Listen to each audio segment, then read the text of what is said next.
So what's up? Not much. Just had some almonds, and I'm feeling fired up. Feeling fired up. Fired up. It's been kind of hot, so I'm sorry true. that you're doused in flame. Yes, I need to jump into a pool of dead souls A to pool cool of a great looking pool of dead. God, sorry, hold on. I'm just trying to fit. Like, the gain on my mic is so sensitive. Like, if I turn it just a tiny notch to the right, it suddenly looks blown out as shit. But a tiny notch. Okay, Yeah. This looks fine. This is fine. This looks fine. Okay. Sounds good to me. It's fucking hot out. Yeah, I'd love to take a bath. I'd love to take a bath in a thing of souls. Is it a pool of souls? I mean, it's probably got some. Is it a room of souls? Now that I will not entertain.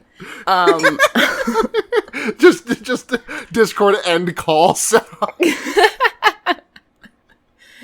End recording. End record. Not recording anymore. Not putting up with that shit. I'm a bot. You can't treat me like this.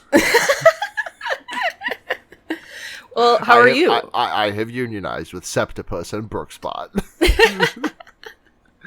I'm doing okay. It's been hot, but it was kind of nicely cool, like last night and stuff. That's good. Like, I stepped outside to smoke, but before I did, I was like, I should probably put some jeans on. And then when I got outside, I was like, damn, I'm glad I put these jeans on because it's fucking cold out here. Yeah, I went to my friend's house. We had dinner, and we like walked to a restaurant, and the whole way there, we were just like. But then after dinner, when I went home, it was like a nice, cool breeze. Yeah. It's like not even that bad. It's the sun. Oh. Yeah. The heat from the sun. They don't teach you that in school. They're too busy teaching you algebra, which you'll never use in your life. They should be teaching you how the sun works. Yeah. They just told us it was a big ball of fire. Yeah. And that it was really hot, but they never said anything about weather. Right. Just staring at the sun every day, trying to figure out what's going on. God. What's your deal? Oh, God, that does remind me that I used to fucking... Like, for a while, every day, I would, like, look at the sun for not, like, a long period of time, but, like, long enough to make my nose tingle, and I don't know why. I did not like the feeling that it gave me. I wasn't, like, building up an immunity to looking at the sun. I just did it, and I don't know why. That is so weird. Did you think it would heal you of something, maybe? I don't think so. But like I was like severely depressed and undiagnosed, so maybe I did and I just don't remember it. That's incredible. Because I was gonna say I would have guessed the immunity thing, but no. Yeah, right. Like I wanted to be able to stare at the sun for longer. You didn't like doing it, so you did it so that you could do it more. Right. It was a grim duty. Every day, get out of school, go to the bus loop, up, sun's out, time to look at it for 10 to 15 seconds, make my nose tingle. Absolutely unable to figure out what the fuck I was doing in middle or high school. Well, hindsight is 20/20. I'm sure it made sense at the time. Yeah. Hindsight is like 20/40 because I spent too much time looking at the sun.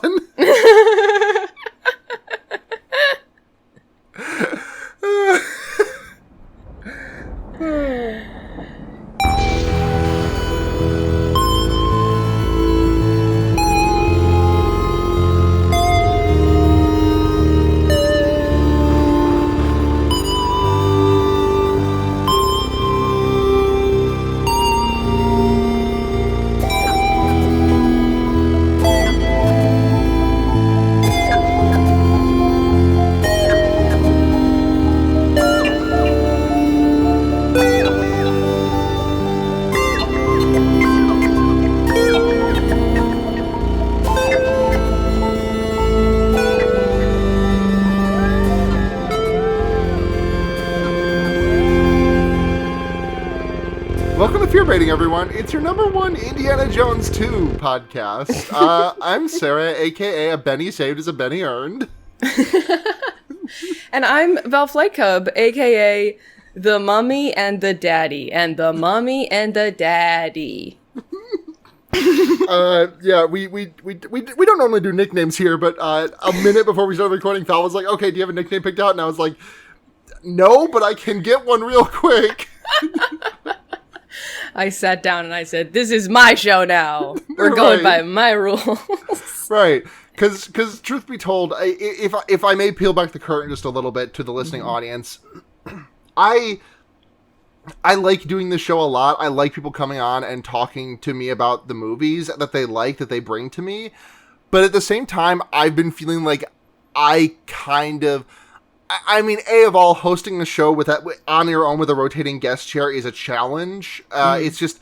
I don't mean to sound like I have a bad time doing it, but it's just like, compared to when I did the show with Blair, who I just have like, I get to come back to that chemistry week after week, whereas with a different person every week, I'm kind of like building from square one, or like square four if they're a returning guest. And combined with the fact that I haven't really been able to pick out a movie in a while, I had been kind of lamenting like a bit of fatigue, and so Val here swooped in, and they were like, "Hey, what if we did an episode? I take all the notes, you pick the movie, and since Val and I have done a lot of podcasts together, the chemistry is here. Like innate. Like, I mean, Val, yes. I just personally think you have you just have like a lot of great chemistry with whoever you're on a mic with. Like, I think that's a very good thing about you. But the fact that I know you and have done a lot of shows with you, kind of, you know."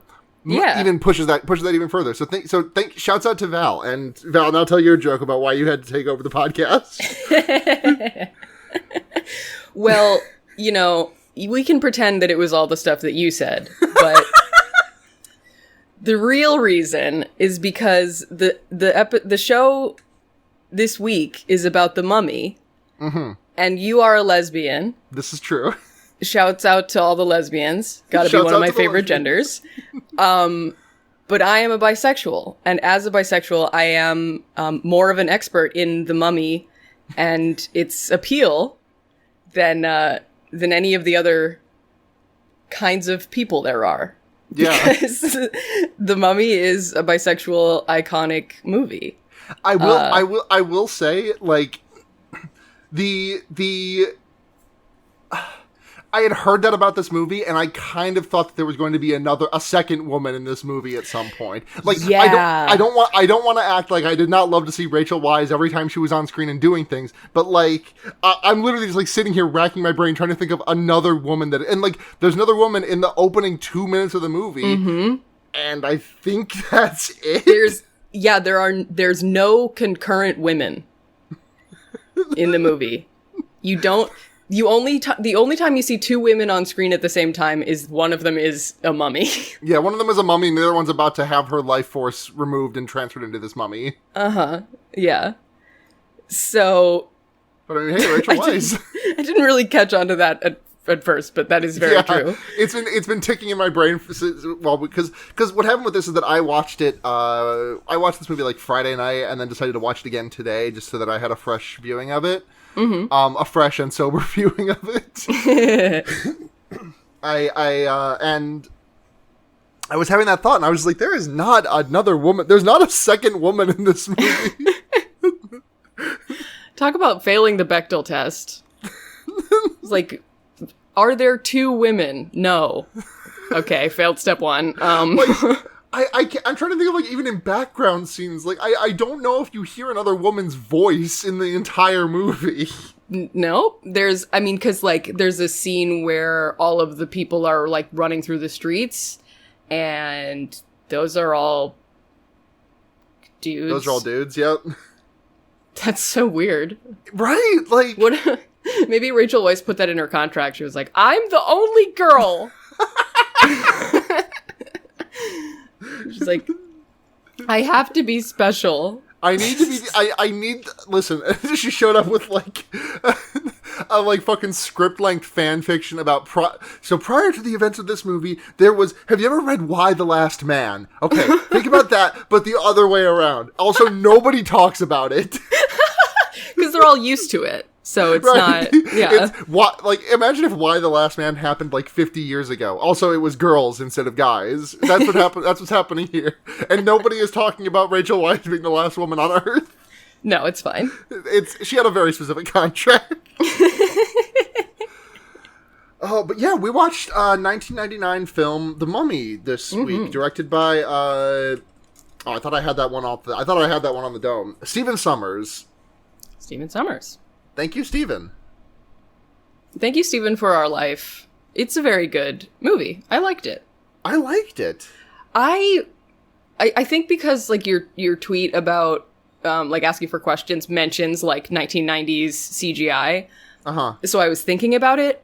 I really prefer watching turn of the century CGI movies so much more than nowadays, because like Jurassic Park, right? They have the T-Rex that's like in the rain and the dark and you barely see it. And like in this, they're like underground and there's like sand in the air and like they know it's not that good, so they obscure it a little bit. Yeah, and like it hasn't aged tremendously, but like I feel like it is like I'm comparing this to the CG in the movie that we watched last week, Brotherhood of the Wolf, and I just like that was maybe 4 or 5 years after this one, and it's just like.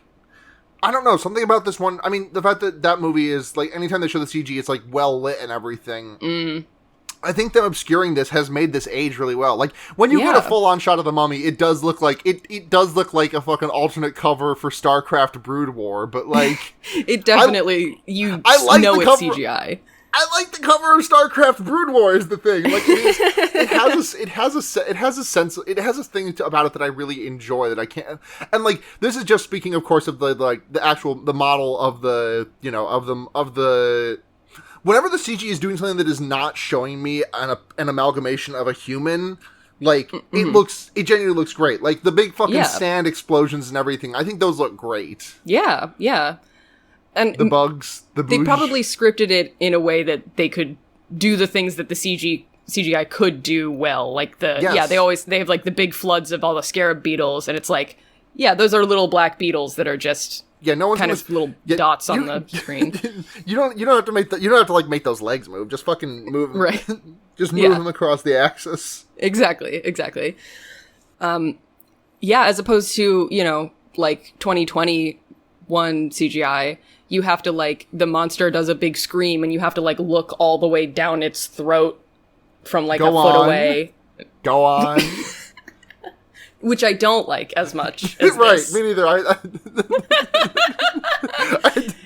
And then it swallows you, I assume? Oh, thank God. I've been dealing with an erection all day and you just killed it. Thank you. I needed that. You have the opposite of a vor kink. Yes, exactly. Shall we hop into this ding-dang movie? Let's talk about this. Let's talk about this fucking movie. So we opened the movie on ancient Egypt. Okay. You see what I did there? Yeah. So there's a bit of a narration to just like tell us what's happening because everyone's speaking ancient Egyptian and maybe there's supposed to be subtitles that say what they're saying, but we didn't get them, so oh well. Right. I was when I was watching this with a friend of the show, previous guest, upcoming September guest, Ryan. They were like, "Hey, when I watched this movie, all of the non-English languages had subtitles, if I remember correctly." And I was just like, "Well, they're yeah, nope, yeah." Ours, when I watched it as well by myself to take notes, there was nothing, and I was just like, "Well, you look stern, so I'm gonna bet you said something cool." But basically, every time somebody says something in a foreign language, it just says what language it is. Yeah. Except for the time where Benny's supposedly speaking, like, Chinese or something, and it literally just says gibberish. Speaking gibberish. Honestly, I would not put it past this movie to... honestly, given the time of this movie, I would not put it past them to just have them said, "Hey, Benny, just make some noises that you think sound like Chinese." Yes, absolutely. That is what they did, yeah. Yeah.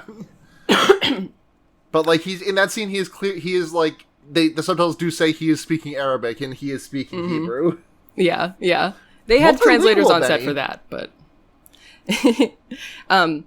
So the ancient Egypt scene at the beginning is just kind of setting up why this mummy is the mummy. So we meet the pharaoh's high priest, like advisor guy, and the pharaoh's mistress, who's not supposed to be with anybody else, but she and the high priest meet clandestinely and smooch each other. They do. Yeah. And then the pharaoh hears about this or something. He busts in, and he's mad at them, so they kill him. Yeah, they kill him, and then that makes everybody really mad. Yes. So the pharaoh's guards discover them, and they're, like, taking him away, and he's, like, arguing with the mistress. And according to the subtitles, he says to her, "Speaks ancient Egyptian," and she says, "Speaks ancient Egyptian!" And they pull him away. And you see in the shadow, like, you don't actually see her do it, but she kills herself. Yeah. And we see Imhotep be like, "Oh, fuck, that sucks. I like her. She has banging titties." It's like, dang. Without me, shorty? So then the narrator says that Imhotep had, like, broken in and stolen her body and taken it to the city of the dead, and stolen a black book to revive her, to bring her back to life. And he got halfway through the ceremony ritual thingy to bring her back to life, and then, oops, the pharaoh's guards are here again, and so everybody gets killed horribly. So Imhotep and all of his assistants, his, like, monks, priests, get, like, mummified alive. But then he gets super mega ultra He gets giga mummified. He gets giga mummified, which is he gets mummified, but also they have, like, cut off his tongue and they bury him, or they put, like, a bunch of scarabs in the sarcophagus with him. So, Giga mummified is when they do all that shit to him, and then also give him a pencil and paper and says, "Draw the character designs for Paradise Killer."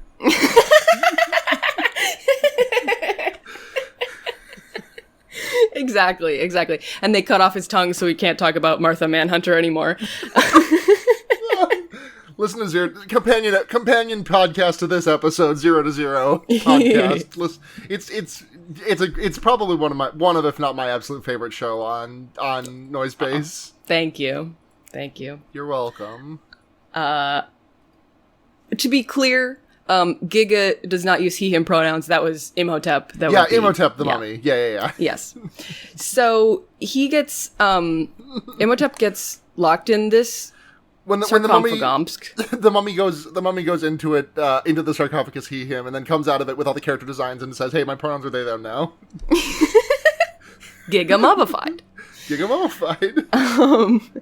And so then the narrator says, then they took extra pains to really lock him up good, and he's never going to get out of there, because if he ever did, he would bring horrible plagues to Egypt, and also he would be invincible.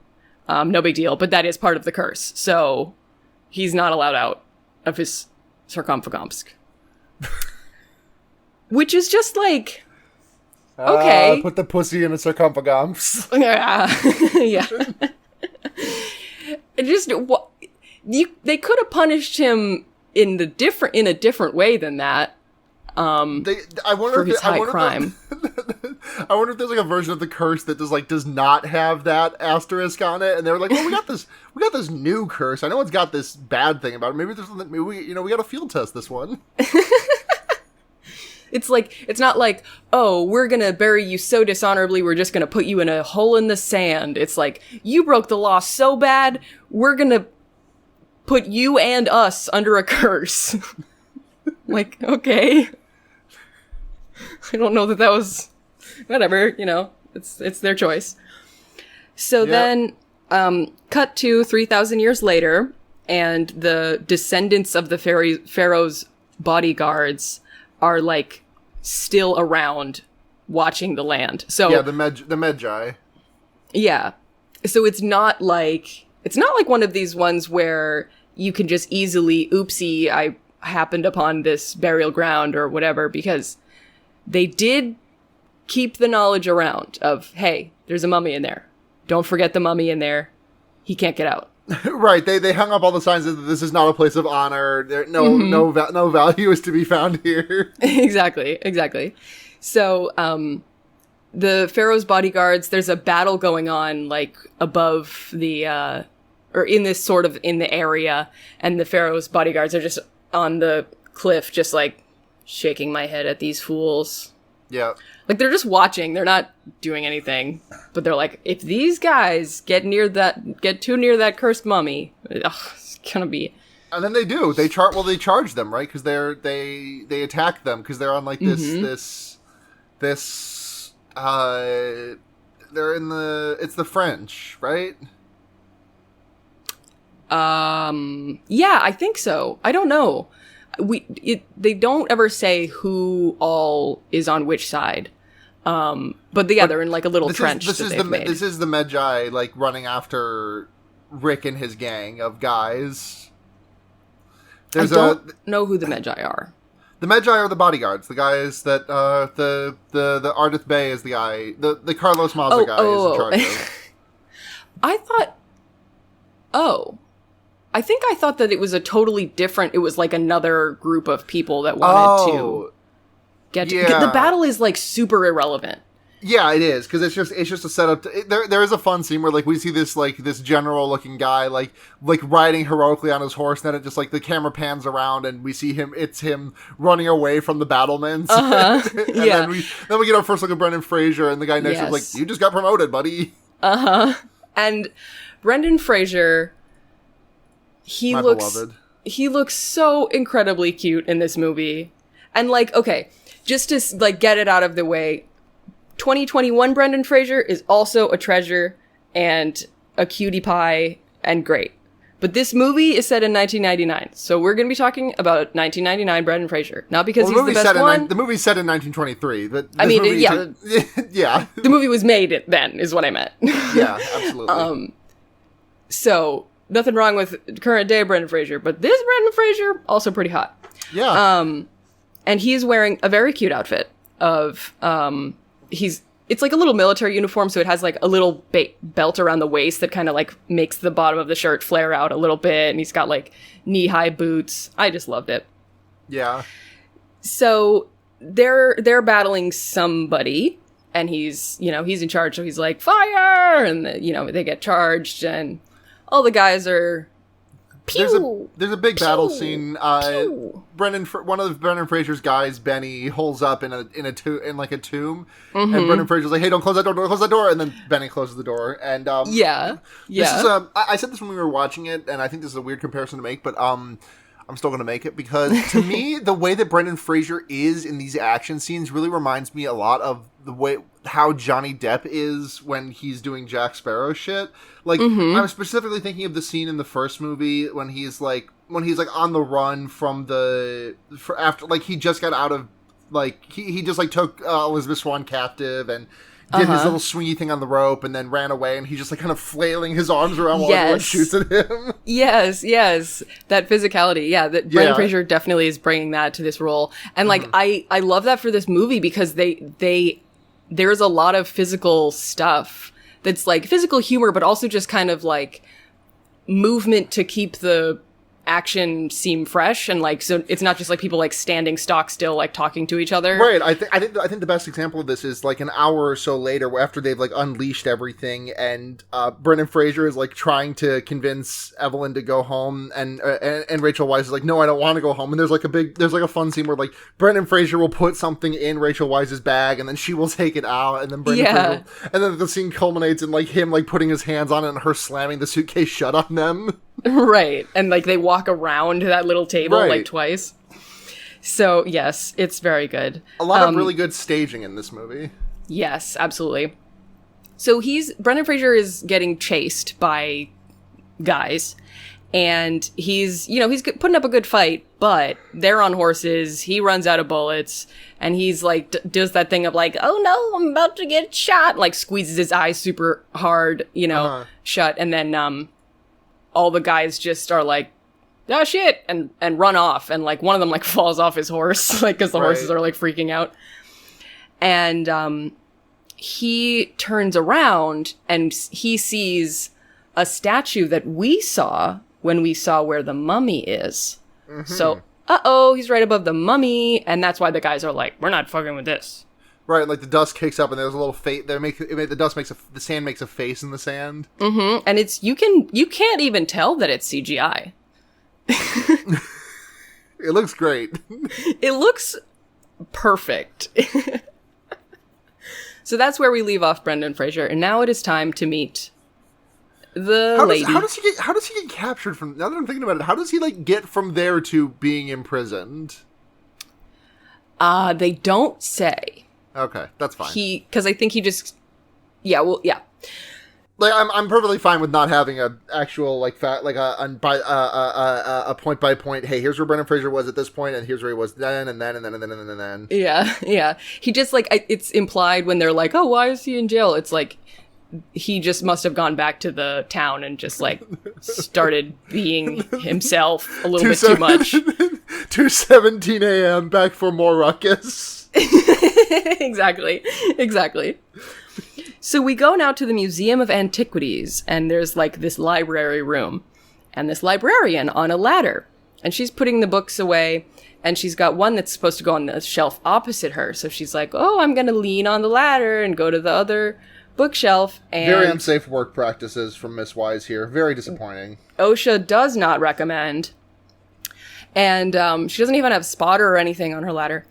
And in doing that, she, like, the ladder lifts up, so she's, like, on it like it's stilts. And she's like, ah! And, like, bonking around. And then, instead of...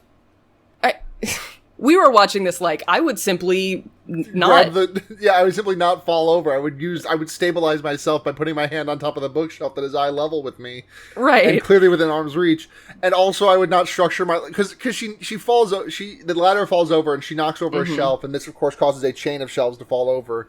Which, classic thing. But the thing is that this library is structured like all the shelves are like arranged like dominoes in an oval. So like if one shelf falls, you know the rest are coming down also. Uh-huh. Like, and also... she should have been more careful, to be sure, but also like you need better interior like sense of space here, folks, when you're building. Yeah, come on, put them against the wall, like some of them at least. Yeah. So the entire library topples down like dominoes, and the guy that's like in charge of the library museum comes in, and he's just like, "Oh my God, you're a mess." And he's like, compared to the other plagues, compared to you, all the other plagues were a delight. It's like, you weren't there, man, but okay.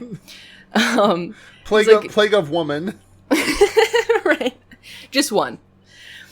And he's like, oh, why do I keep you around? And she's like, well, dear movie viewer, because I read and write ancient Egyptian, and I'm very smart, and blah, blah, blah. And, so you learn a little bit more about the character. She's a little defiant. She's a little smarty pants. She also has very 1930s eyebrows. Like, they're like penciled on. Super thin. I liked it. You could like tell when this was set. It's good. Good costuming. Mm-hmm. So then she hears a noise in the artifacts room. Dun, dun, dun. Oh no, what could it be? I don't know. I hope it's not the thing that the movie's called. And she goes in, and there's a... Unfortunately, I do regret to inform you that when she goes in there, she does find the brother of Rachel Weisz. So a mummy pops up from a sarcophagus, and I was like, oh shit, this movie's starting early. But no, it's a prank. It's her brother who's also lying in the sarcophagus with the mummy, doing a mummy prank. A mummy prank. Mummy prank. Just a funny little mummy prank. Pranking my sister with a mummy. It went wrong. Gone wrong. Gone wrong. Sexual. Never prank your sister with the mummy at 3 a.m. No. So this is her brother, who is like an archaeologist, supposedly. I don't know. He looks like British John Cryer. John Cryer. He's the guy who's not Charlie Sheen on 2.5 Men. Oh, he does kind of look like that. Yeah. He also, this actor was in an episode of Elementary. So that's how I know him. Me. He also kind of looks a little bit like younger Peter Capaldi. Yes. Mm-hmm. A lot of British men look the same. Yeah. So he... Sorry.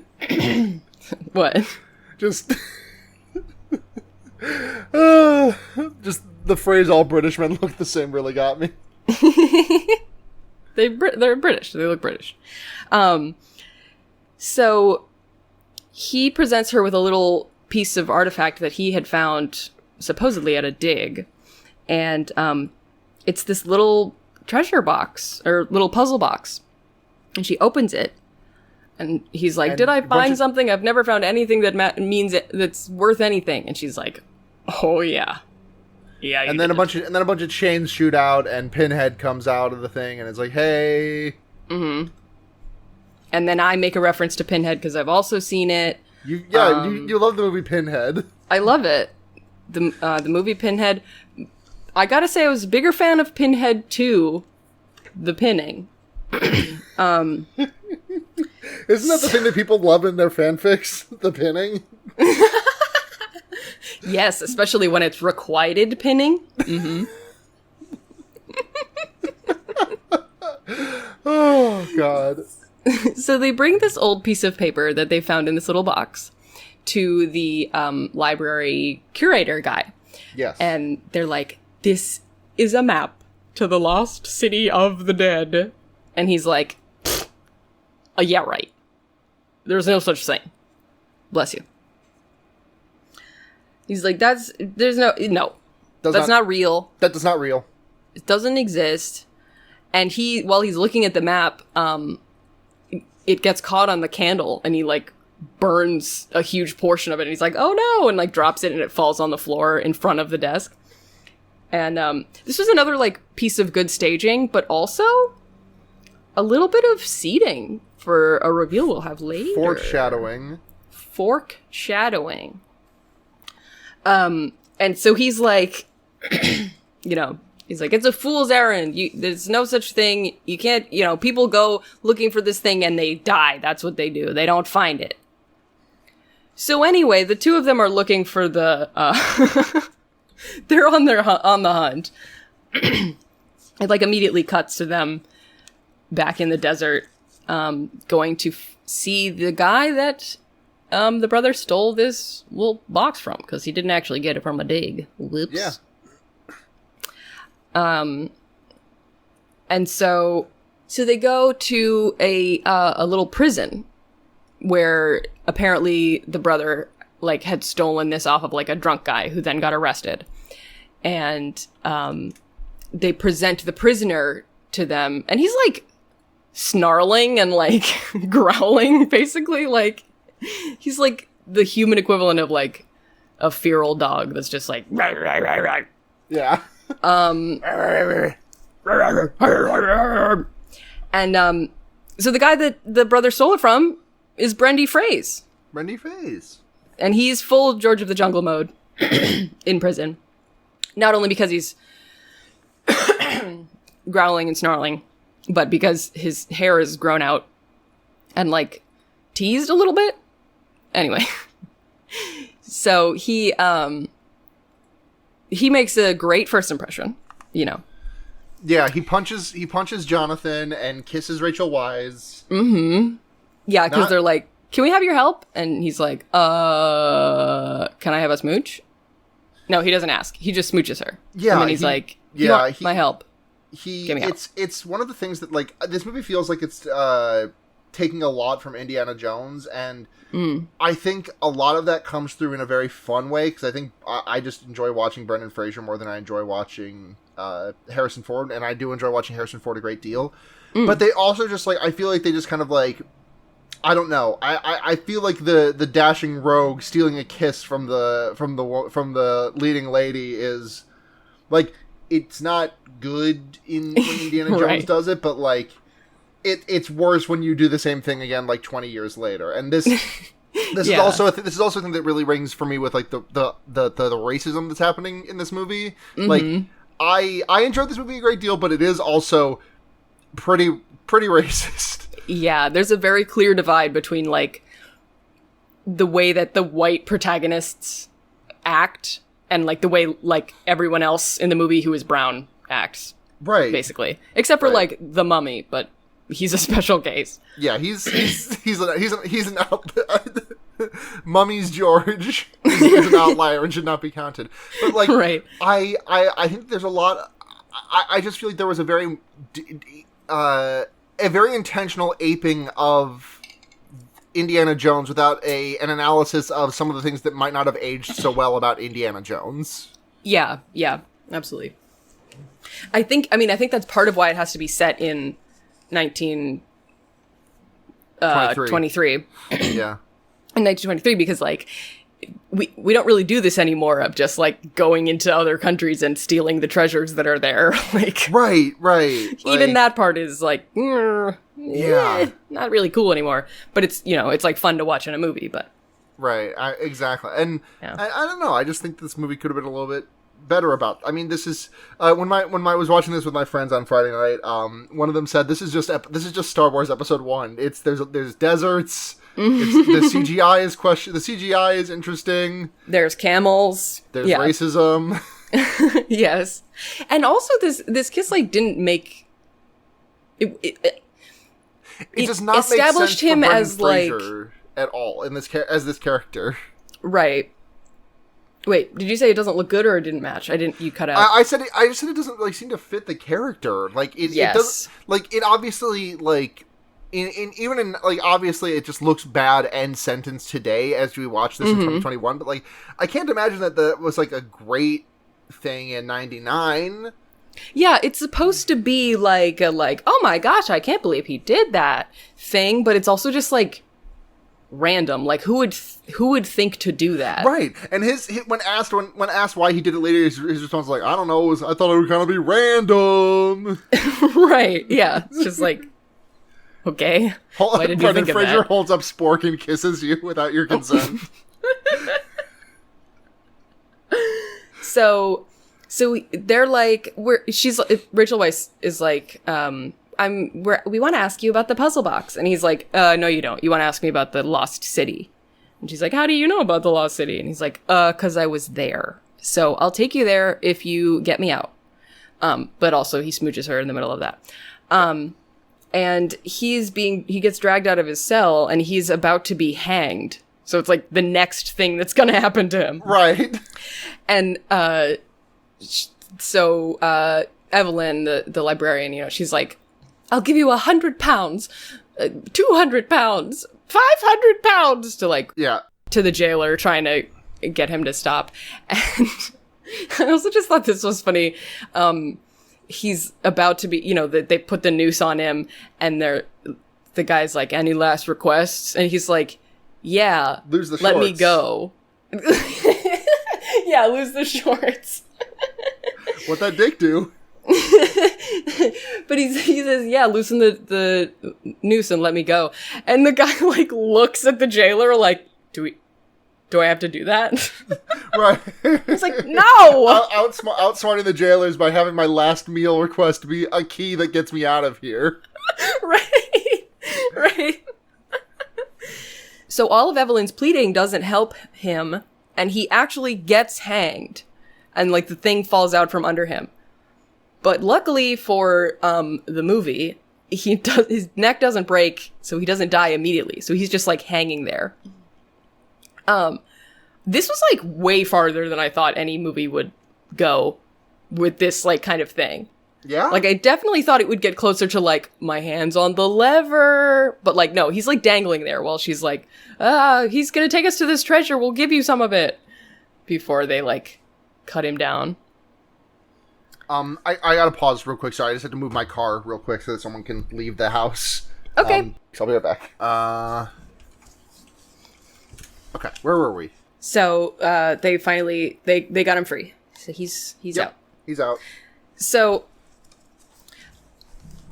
if the random kiss did not, tell you, this scene tells you, these are the romantic interests for the movie. Yep. Because the brother and Evelyn are going to the boat. They're taking a boat to, Egypt or whatever. And he's like, oh yeah, he's a cowboy, but he's a man of his word. And Evie's like, I don't like him. I think he's ugly and rude and gross and Stinky, a bastard. Smells like butt. Right. And of course, he's right behind me, isn't he? So he comes out and he's like, oh, are you talking about anyone I know? And he looks like Brendan Fraser in The fucking Mummy. Yeah. He's gotten a haircut. He cleans up good. He's got a nice outfit. And Evelyn is like, oh,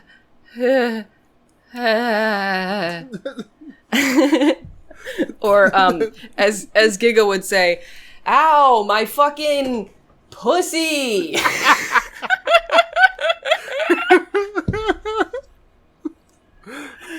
I don't remember why they said that on 0 to 0, but it's like the ultimate brainworm to me. Her pussy doth tremble too much, methinks.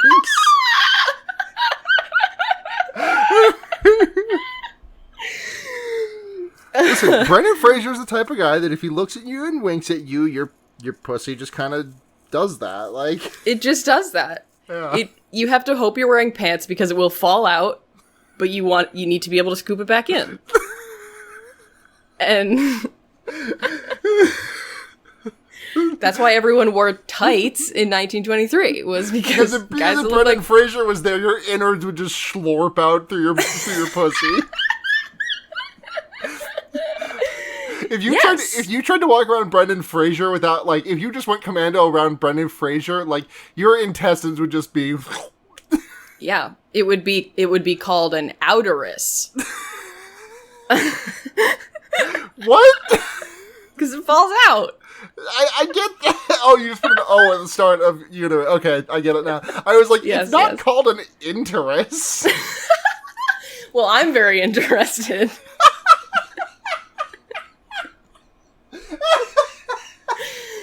We're gonna end up on that subreddit Bad Women's Anatomy.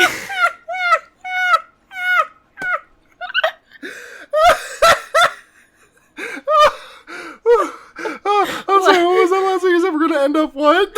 We're gonna end up on that subreddit r/Bad Women's Anatomy. They're gonna be like, these doofuses think that your uterus can come out. Yeah, idiot. It's called a fucking pink sock. Oh, I wish I'd been able to think of the actual medical term for. Oh, it's called a prolapse. There we go. But can you have a prolapsed vagina? Or is that I'm looking to be reserved the first for pussies? I'm looking to be the first trans woman with a prolapsed pussy. I'm gonna ask the doctors to give me a setting that can make it an innie or an outie. Yeah. Just a switch I can flick. Can you turn my prostate into an on-off button for the prolapse? Just getting fucking, like, slammed in the ass and just, like, hitting that button over and over again, just, like... It's like when, like, fucking in a car and you're opening the, the cup holder thing or something. Just going back in. I think I mixed up car and computer, but you can't fuck in a computer, so I stand by what I said. Clearly you haven't tried. I haven't. Oh my god. I haven't. I will when my computer loads up JPEGs of Brendan Fraser. later. So, anyway, this very normal movie. They're on the boat, and the jailer comes on too, because he's like, I want to protect my investment, and I am the second comic relief character. Shouts out to I just had his name pulled up. Shouts out to Omid Jalili for this role. He's doing a great job. Yes. Just eating the scenery. Yeah, because I said this during the movie, and you can cut this if you think it's maybe insensitive, but, like, I feel like in 1999, there probably were not a lot of, like, roles available for Middle Eastern right men. I think especially like this movie's race, like I said, this movie is very racist, but, like, I also appreciate the fact that, like, a lot of the cast members are, like, not... Like, there is a lot of speaking roles given to non-white characters. Yeah. And this guy does a great job with, like, what little was there that he could... Right. Yeah. Right. He's pretty funny. So, then, on the boat, they come across... Mr. O'Connell is the name of Brendan Fraser. Comes across, another group of people that are also... on the boat to go to Hamunaptera. Is that what it's called? Yeah, that's the place. The city of the dead / where all of the wealth of Egypt also went to rest, according to the narrator, because sometimes your gold has to take a little nappy. And I mean, like, that was the thing in Egypt, right? Like, pharaohs being buried with their possessions. Mm-hmm. Yes. Like, it's why they... Oh. Like, you don't want to get... That's why there's... Okay. All right. What? Sorry, I just... Have you ever seen that clip from Giant Bomb of Dan Reichert realizing why... how pirates made money, which was by stealing things from people? I just had that moment, except for it was me realizing, they don't want the tombs because the mummies are valuable somehow. They want the valuables that were buried with the mummies. Yes. Evelyn is the only one who's interested in the mummies. Right. Like, you can't sell a mummy corpse. No. Not for very much. Yeah.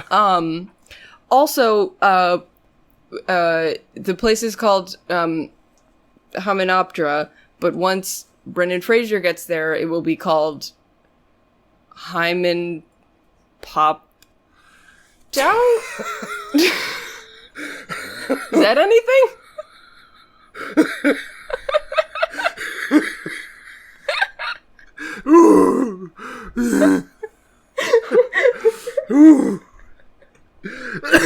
What does that sound? Did I upset Marge Simpson with my joke? I don't like that one. Oh, homie. Oh, homie. Hyman Ruptra. Good fucking God. I'm mad because I didn't think it was something like that. Well, I said... I didn't say Ruptra, so that's you. You came up with that. Oh, what did you say? I said Hyman popped out. Oh, Brendan Fraser hit my prostate. Yeah, and it just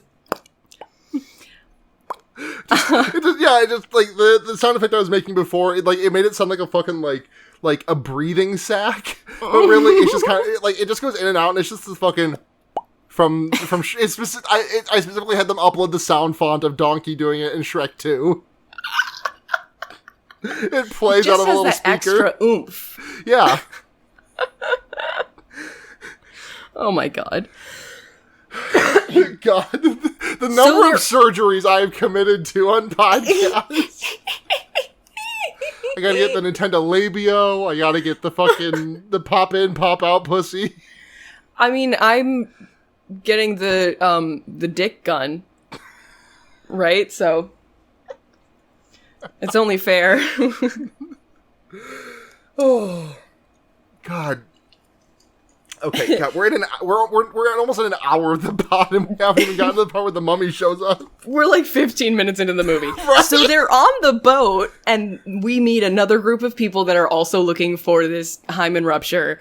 And it's this group of American guys and one snooty British guy, who's very, he's referred to later as the Egyptologist. He's like the smarty pants, like, Oh, character. hello. I'm this guy. Hello. ooh, I have an umbrella. Oh, I don't like the sun. I might be a vampire. Don't tell anyone. So, then, Mr. O'Connell / Brendan Fraser goes over to where Evelyn is sitting and, like, surprises her because she's reading a book, because she's not like other girls. Right. And, he, like, unrolls his big, weapon roll thing and is, like, touching all of them and, you know, putting his gun in his holster, and she's, like, picking up, like, oh, what's this weird hook thing? And he's like, oh, that one goes in my butthole and presses the button. Don't worry about it. She just picks up like a little hook thing where I'm just like, what's that for? Buttonhole. And just want to make sure you heard that one because I don't think you did the first time. I didn't. What did you say? I said buttonhole. I didn't hear it. I literally heard you say butthole and like knew that I had missed something, but I didn't know what it was. So, yes. So she's like, so, Mr. O'Connell, why did you kiss me back then? And he's like, this is where he's like, I don't know, it seemed like a good idea at the time. I was about to fucking die, dude. And she's like offended by this answer. And she like huffs off. But I definitely thought that that was like the best answer he could have given. I don't know. It was just like, yeah, like his it's answer is not a basically good like, answer. yeah, it was a stupid idea. I don't know. Yeah. It's not a good answer, but like it's yeah, you're right. It's the best one you could have given. There is Right, no like good answer to that question. The good answer is I didn't. You imagined it. Like, The good answer like, is oh, that didn't happen in the movie. the good answer is you had a deadly scorpion in your mouth, and I had to suck it out with my mouth so that it didn't sting you because I couldn't take it out with my hands. And I didn't have time to tell you about it. And I also didn't have the time to tell you about it afterwards either because I was too busy chewing it and spitting it out. That's the only way to properly dispose of it. If it stings you, you're fucked. But if you chew it up, you're fine.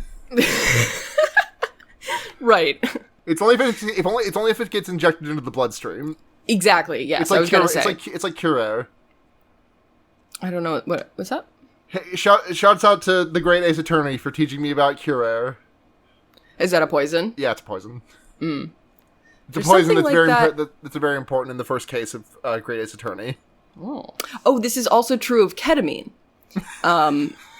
For depression, they have to inject it into you. You can't take a little tablet because then it doesn't metabolize fast enough. So. Okay. So yeah, he's ketamine. like, you had a ketamine scorpion on your lips, and that's why I kissed you. Yeah. So then, I was very depressed in jail. I needed that ketamine. yeah, exactly. So then he hears this weird, like, whimpering sound, which turns out to be his sidekick from the battle that had run away, Benny. Right. This is Indiana Jones down to even that part, because remember it's a nicer treatment of that character. It treats that character nicer, because have you seen Indiana Jones, the first one? I have not. There's a scene in that first one where he has a helper along the way, and it's been a long time since I've seen this, so I don't really remember too much about the guy. But the guy fucks off and tries to fuck over Indiana Jones, and then Indiana on his way out of the temple, he finds that guy's corpse having been caught by a trap, and it's like, jeez, yeah. This that happens to Benny, but not until the very end. Yeah, and it's also very clearly a result of his actions and his choices of I am going to be an evil little man. And he makes that choice multiple times in the movie. Yeah. So Benny is helping the Americans, the other group of people looking for hymen rupture. So, he's like, great to see you, Benny. I'm going to throw you overboard now. And then he does. Yeah, he does. And it's great. Just no reason. He's just I'm sick of you. Yeah, it's sick of your bullshit. Do you deserve this? Fuck yeah. You. There's a big fight scene, right? Because Evelyn is getting dressed and she's like, oh, I should stop thinking about that kiss. He was just so charming. Yeah, she goes to put her coat on the hook and misses and just drops it on the floor. Yeah, that's great.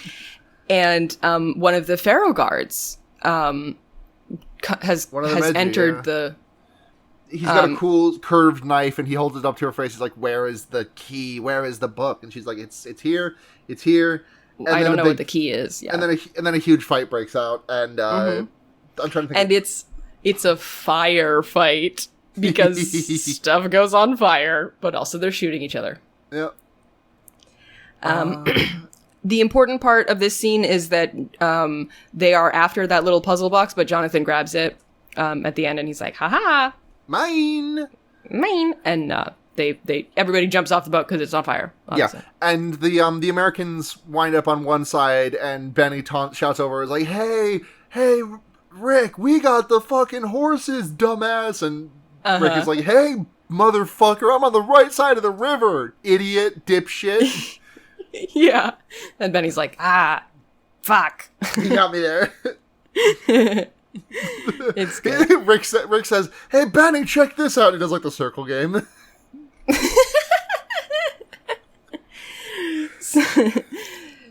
So then it's the next day, it's the next morning, whatever. And Evelyn had been like, when the fight broke out and the fire started and everything, she was like in her nightgown, so she needed to buy new clothes. So they're in this village, and they've got camels for everybody to ride, and Evelyn has a new outfit, and ooh, she looks so she has this like little face veil with like beads on it that she never wears again, but it does look cute. It's just like, sure, okay.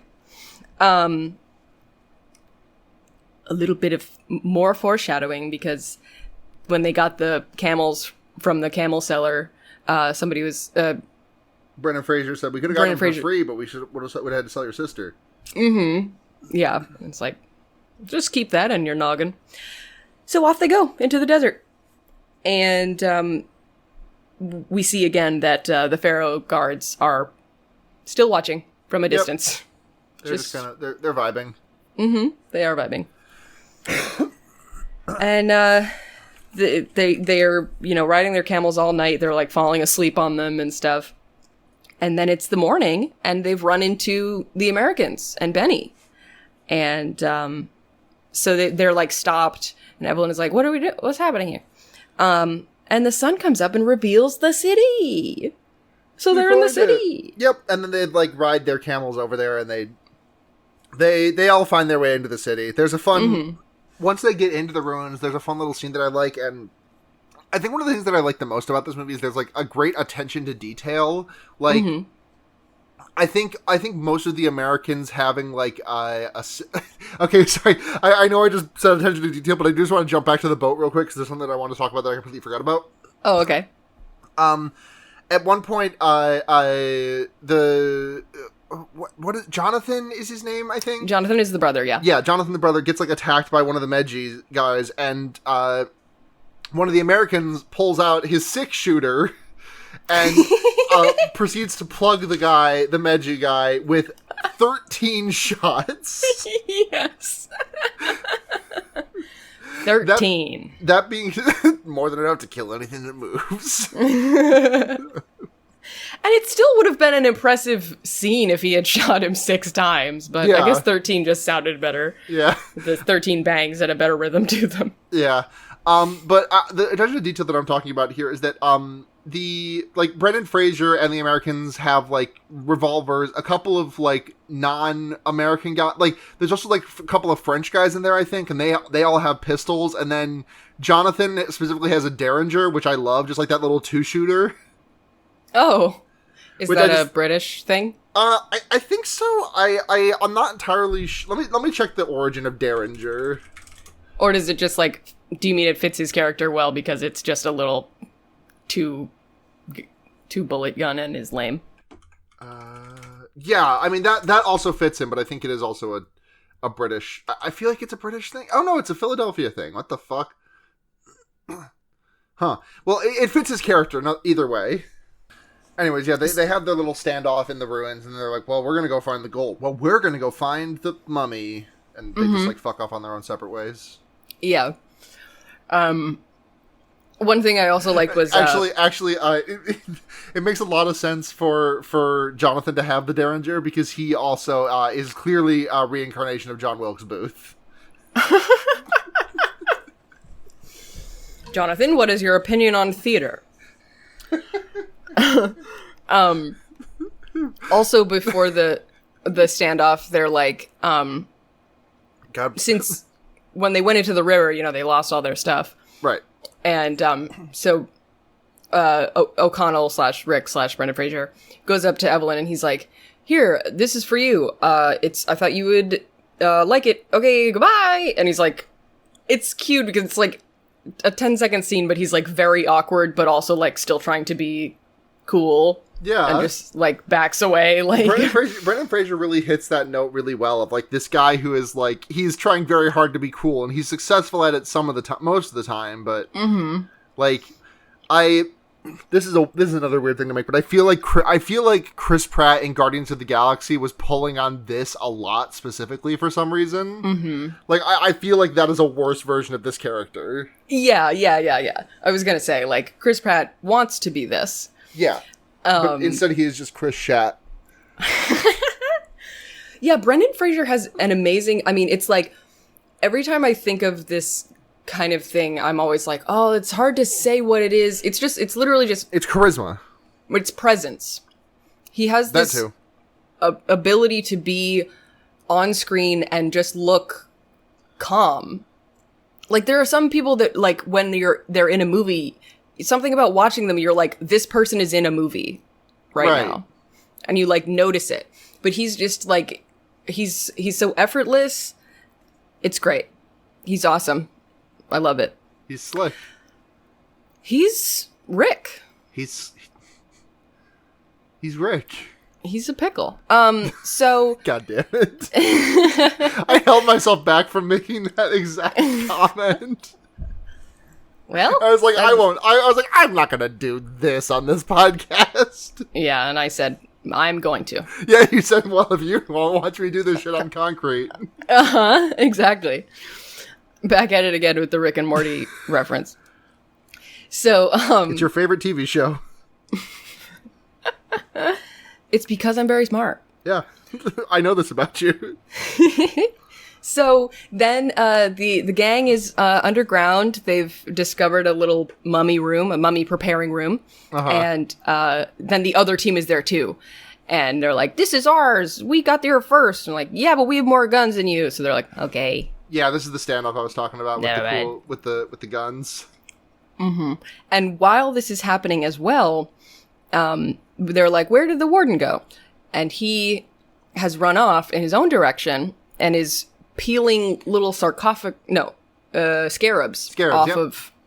the wall because he's like, ooh, blue gold. These are gonna be worth a lot. And I don't know if he's like referring to the technical term of like I googled this because blue gold is apparently a term used to refer to like things that are partly gold and partly a blue element like cobalt. I don't think it was cobalt. It was like indium and something else. I don't remember what. And I don't remember if he was just doing that or if he was just doing like fucking Beverly Hillbillies, blue gold, Egyptian tea, or blue gems. That is. Well, the next thing you know, Obeid's a millionaire, and the skin folks said, Obeid, move away from there. He went to Hollywood Upshore. He's going to be, he's living out there in his place of Beverly.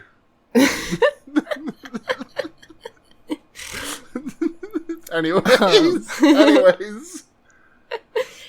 But what we notice from that, but what happens from this guy sneaking away and peeling these scarabs off is that one of them comes to life and crawls into his shoe and then up into under his skin and around, and it's nasty. This is gross. I don't think I have to argue very hard to get this to be conceptualized as a horror movie, but like this alone, if literally nothing else about this movie was scary in any way, shape, or form, this alone would be enough.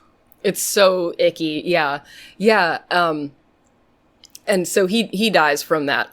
He dies of bug being inside of him. Because it crawls, we see it crawl across his chest and then like up into his face, which is just like, ugh. Yeah. Yeah. And the Americans are not doing that great either. They are they're trying to open a sarcophagus. And when they do, because they brought like these Egyptian guys along with them, And the professor, the Egyptologist is like, why don't we let them open the sarcophagus? And he says that because like he thinks it might be booby trapped, which is just like, what the fuck? He's right. He is right, and they get because these guys get blasted with sand from the beach that makes you old. Yes, sand from the beach that makes your face melt off.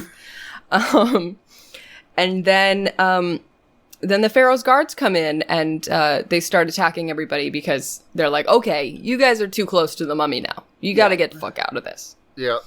And the lead Pharaoh's guard is a guy who his name is Oded Fair. Is the actor's name. He's been in like... Bay is the character which is not said like anywhere. Hold on. Look at They don't even say it half of the way. Look at his Wikipedia pic. Hold on. I'm going to send you his Wikipedia picture because it's I mean, of course, obviously, like a guy with facial hair and a guy without and a guy after he cuts his facial hair are going to look different, and like he's really I just look at what he looks like in the I sent it in guest room. He looks like a little baby. He looks like a different guy. He looks like a totally different guy. I mean, this is also probably like 15 years later, right? But yeah. Absolutely. He still looks good now. But yeah, it's that he does look exactly like that comic of the person who looks like a haggard pirate when he's got a beard and then he shaves it and he looks like a little like Astro Boy or whatever. A little guy. Yeah. And so he says, and he looks, to me, in this movie, he looks kind of like Carlos Maza, of leftism, Twitter, and YouTube. And so... Carlos Maza with longer hair on all parts. Like... Mm-hmm.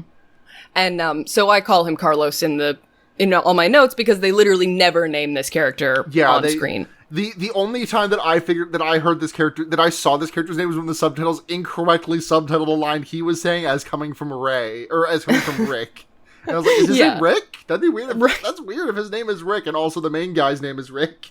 Right. Like, are there two Ricks? Yeah. No. He's hot. So yes, he is.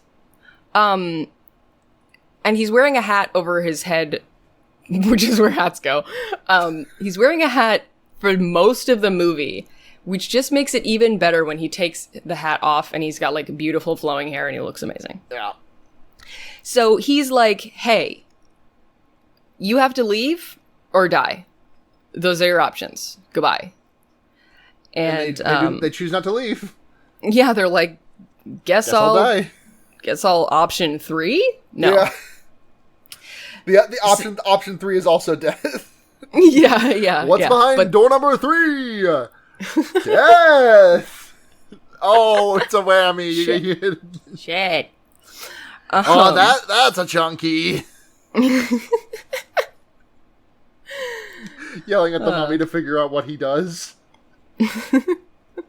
So then they're at the campfire, it's nighttime, and this is again a great kissing scene for Rick / Brendan Fraser. Because the two of them, Rick and Evelyn, are talking, and she's like, I'm not an adventurer, I'm a librarian. And she's like, all proud of herself. And she's like very drunk. And then she's like, and I'm gonna kiss you now. And they get like really close to kissing. And then she like flumps over because she's drunk. And he has this like disappointed look on his face. But we were just like, yeah, I mean, don't.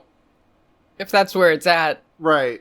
Then you shouldn't. I mean, he doesn't try to like revive it or anything. Like he doesn't try to like pick her back up or anything like that. Like he gets it, but it was just funny. Like for the best that you didn't get your second kiss like that. So then, okay, the next day, the Americans go back to their little spot, and they have found something in the booby-trapped sarcophagus that is a box that says, box that kills you on the top of it. And it's like, literally like, if you open this, a mummy will come alive and suck all of your living juice out of you and revive himself that way. He's gonna suck the soul out of you. He go suck the soul out of you. Exactly. The thing that's great about this movie is that this mummy's main method of attack is to literally just slurp you dry. Like that's his signature move in Pokemon. Like Slurp. like Yeah. he's got ground type Giga Drain, which is just mummy slurp. Imhotep used mummy slurp. It's super effective. So Benny leaves, but all the Americans, like including the Egyptologist, are still there, and they're like, a box that kills you. Guess we'll open it, see if there's any treasure inside. And then back to the three amigos there in their little site. Well, basically, what the Americans find a cool book and a bunch of like what are they're like jars. Oh yeah, Canopic they're called jars, something. Canopic jars. Mm-hmm. They have the organs of the lady that Imhotep wanted to resurrect. Mm-hmm. And a big book that looks kind of evil. Yep. So then, so then we go to Evelyn and Rick and Jonathan, and they are prying open a sarcophagus, and Pull the Evelyn's pussy out really- the sarcophagus. yeah. Pussy out the sarcophagus. And when they open it, like the mummy like pops out a little bit, and they all scream because what the fuck? And then they're like, oh, okay, he's not alive. He just looks really juicy. Yeah, they literally say he's juicy. Yeah, and she's like, I don't understand why he isn't like dried out like a mummy would be. He's supposed to be 3,000 years old. Right. I don't know, probably fine. You should probably keep poking around this place. I'm not sure why one of my next notes says, "Here comes the big shit."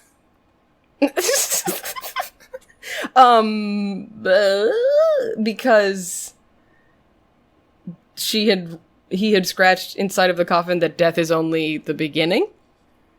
No, I don't know. I'm not Here entirely comes sure, the but big shit. I think "Here comes the big shit" is me making my note of this is the turn. Like this is an hour into the movie when they read from the book and bring everything up. But that doesn't happen for another little bit because like It's like a scene from now. Yeah, because what happens? Like they all get out and they're doing like their night camp above ground, and they steal the book from the guy who the British or French or whatever guy. Yeah, the Egyptologist guy. Yeah. They steal the book from him, and they use the key that Jonathan gave her to open it because like this, the key opens up into like a 5-pointed, like an 8-pointed star, and they put that in they open the book and they read from it, and then and Evie is in a horror movie, so she doesn't believe that any of this stuff is real. She's like, she literally says like, "There's no harm ever came from reading a book." Like, yep. Well, okay, the book's gonna kill you now because you said that. Modern baseball voice. No harm ever came from saying, "Come on, dude, just read one more page." So, yeah, she reads the book, but she reads it aloud. And then, as soon as that happens, the Egyptologist is like, "Don't do that! Don't do that! Don't do that! Don't die! But then it doesn't. But then he can't stop them, so he just dies with a bunch of crickets on him. Yeah, the mummy wakes up because her doing the incantation wakes the mummy up, and it's locust time. Yahoo! Yippee! So they're running underground into the tombs or whatever to escape the locust, and one of the Americans is like running behind. Who I will call Himbo Velma. Himbo Velma, yes, because his glasses fall off, and he's like, "My glasses, right? I can't see without my glasses." Yep. Jumping back to the boat scene from like an hour ago. There's a fun little line in there when the guys are like being like, "Hey, come on, Himbo Velma, you got a deal." And he quit cleaning your glasses. And he's like, "How can I see the cards if I don't clean my glasses?" I can't see without my glasses. I can't see without my glasses. and then Benny, while he's running away, like steps on the guy's glasses and doesn't help him. Yeah. Not on purpose, but he purposefully doesn't help him. Right. And this fun fact about this actor, he is John Cena's father. I don't know that that's true, but he looks very much like John Cena. He really does, doesn't he? Yes. And so he finally, he gets up, his glasses are broken, and so he's like looking around, and he gets attacked by something. And he like screams, and there's a cut to the next scene. Mm-hmm. So he's probably fine.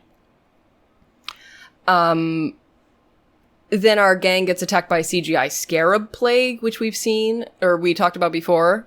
It looks like it was CGI, but oh well. I mean, it looks like good for the CGI. For like knowing that it is CGI does not make like it looks good. I think. Yeah.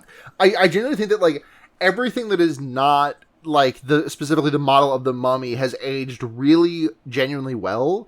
And I don't know, like I look at this and I look at something like that was like much more, that was also heavily reliant on computer generated effects from the same era, which I mentioned it before, but like the Phantom Menace very much, and like something about I feel like the CGI in that has aged so much worse in the, and not even just like looking at the character models that are like just complete CG fabrications with a voice attached to them.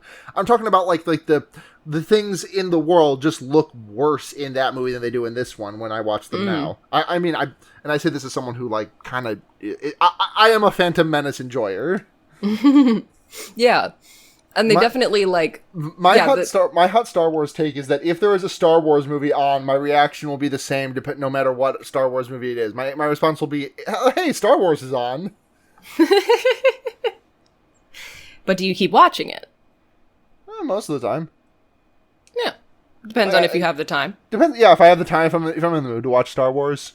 Mm-hmm. Like it's not a thing where I'll be like, oh fuck yeah, A New Hope versus like, oh fuck, Attack of the Clones. I'm not fucking around with this shit. Right, you're like a Star War. A Star War. Though I have to admit I have still not seen Episode 9, so that opinion could change once I see that one. Yeah, I think you're. I think you're gonna have the same reaction 8 out of 9 times when you see a Star Wars movie on. Well, 10 out of 11, because there's also Solo and Rogue One in there. Oh, okay. All right. Yeah. I didn't think of those as... Yeah, they are Star Wars movies. So then... Yeah, and the Scarab Plague also, like, it looks fine because it's, it's basically, it's far away the whole time. And I feel like if it was, like, a 2021 movie, like, somebody getting eaten or attacked by the scarabs, we would have to, like... It would be close up and we'd have to see all the bugs like take over the screen and stuff, and it's just like at that point you can tell. So anyway.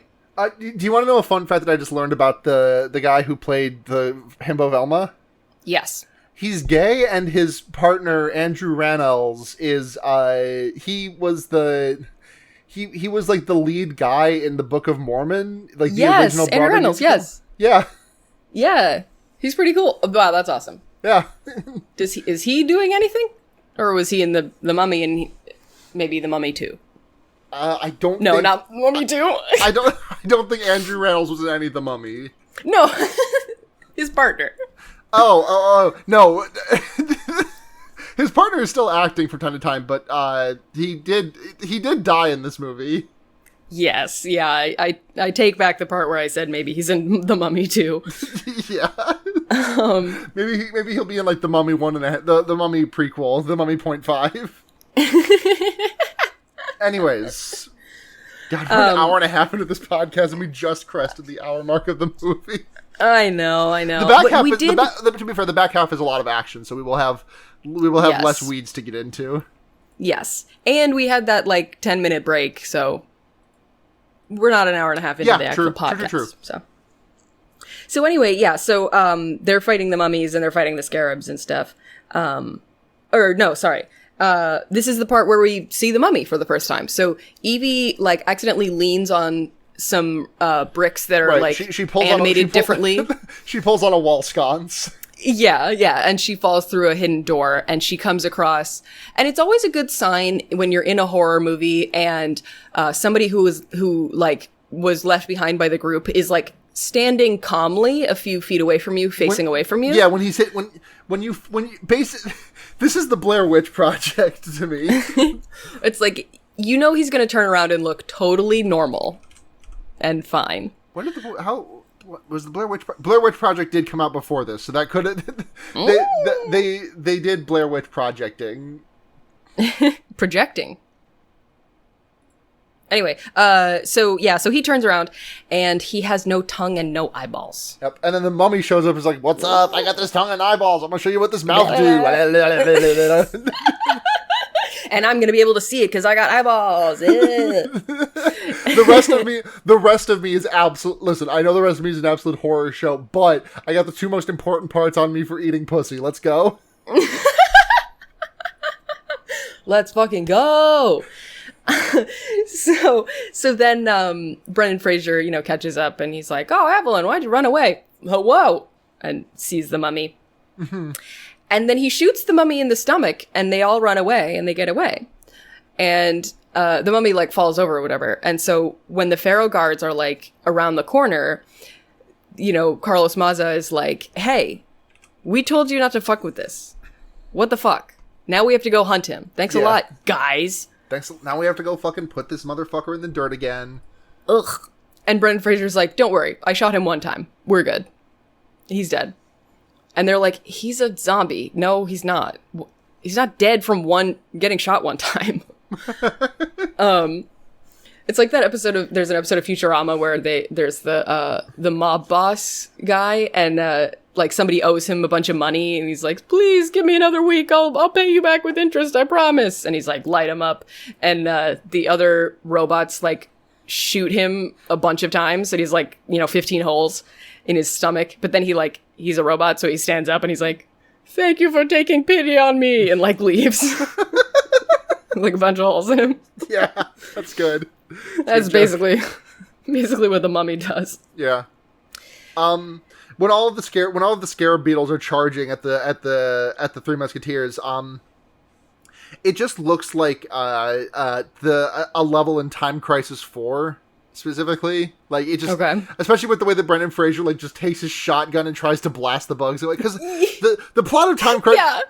The plot of Time Crisis 4 is you don't have to give a shit about the plot of a Time Crisis game, so they just kind of do some absolute batshit stuff in every iteration. It's just to draw you there to play the light gun game and sink your quarters into it. But the plot of Time Crisis 4 centers upon a bioweapon, which is mechanically, psychically connected bugs. And so you there are so many occasions which you have oh fuck, there's a bunch of cyber mosquitoes. Oh fuck, cyber beetles. Oh fuck.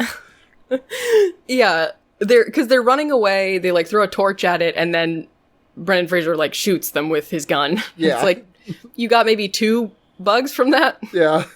Good effort, I guess. Yeah. So then the mummy finds Benny. And Benny does this funny thing where he's I think this is I didn't think this is hilarious and very in character for this guy when he just because he pulls out a cross and starts praying to God, and then he's like, "Okay, well that didn't work," and he pulls out fucking what's it called, the crescent and the star, the Islam, I don't know the Islamic symbol. I do not know what it's called, but he starts speaking Arabic. He pulls out a necklace with a Buddha on it and starts speaking what is, I think, intended to be Chinese, but the subtitles did not. The subtitles said speaking gibberish. So, and the subtitles outed him a little bit on that one. I don't know Chinese, so I can't say as to the pronunciation was happening there. And then he pulls out a Star of David and starts speaking Hebrew, and the mummy stops at that. And he's like, "Okay, I got this one. Okay, I got one. Got this." But then the mummy, I think, stopped because he was just trying to get closer to, he was just walking up to him to talk to him, basically. Yeah. Because he says something in ancient Egyptian and then opens his mummy hand and he's got a bunch of gold in there. Oh, and yeah. He's he propositions "My Benny. Man. My man. He's like, "Listen, I'm gonna slurp the dick off someone. I'm gonna need someone to take care of that thing." Mm-hmm. So now we get to the scene that we mentioned before of Rick trying to pack up all of Evelyn's stuff and Evelyn unpacking. So he grabs there's a cat there also. Yeah, and there's a cat there also, which is important. And and so basically the conversation is her going, "We rose a mummy from the dead. We got to stop him." And Rick being like, "We? I didn't read that book. That was you. And to me, this is Higurashi Chapter 2 Watanagashi, which is a joke that I know you won't get, but I know there's at least one person out there who's listening and clapping about that one.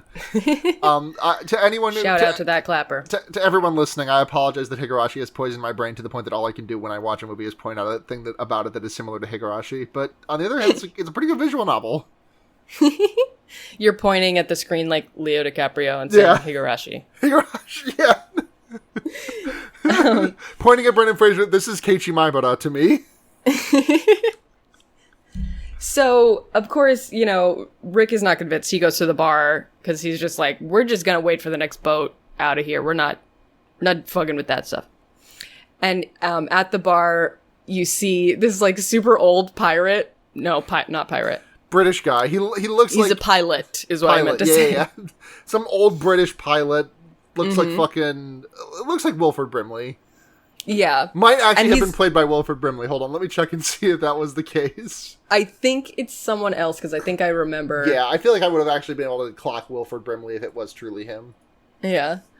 But yeah, he's basically saying, like, man, all the other pilots died. I wish I could die. I'm the only one still stationed here because everybody else died. I wish I could have gone down in a blaze of glory, but here I am alive. And there's this like fountain on the ground that he keeps like walking in and just being like surprised every time that like his foot is wet. Mm-hmm. So yeah, he's just a fun little, gosh, I wish I could give the protagonists of some movie a ride somewhere. And then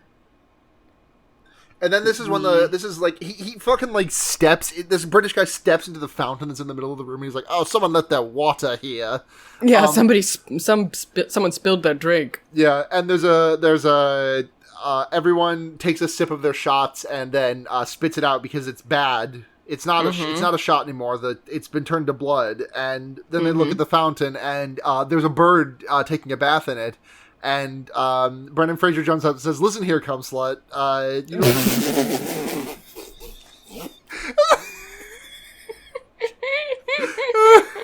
No! Not that! Classic of Post.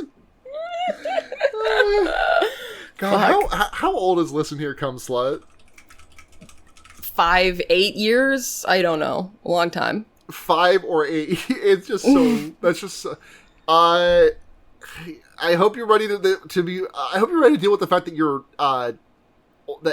wrong because it's 9 years ago. Oh my god. Movie Jack and Jill turns 10 this year. Oh my god. That means the Dunkachino commercial turns 10.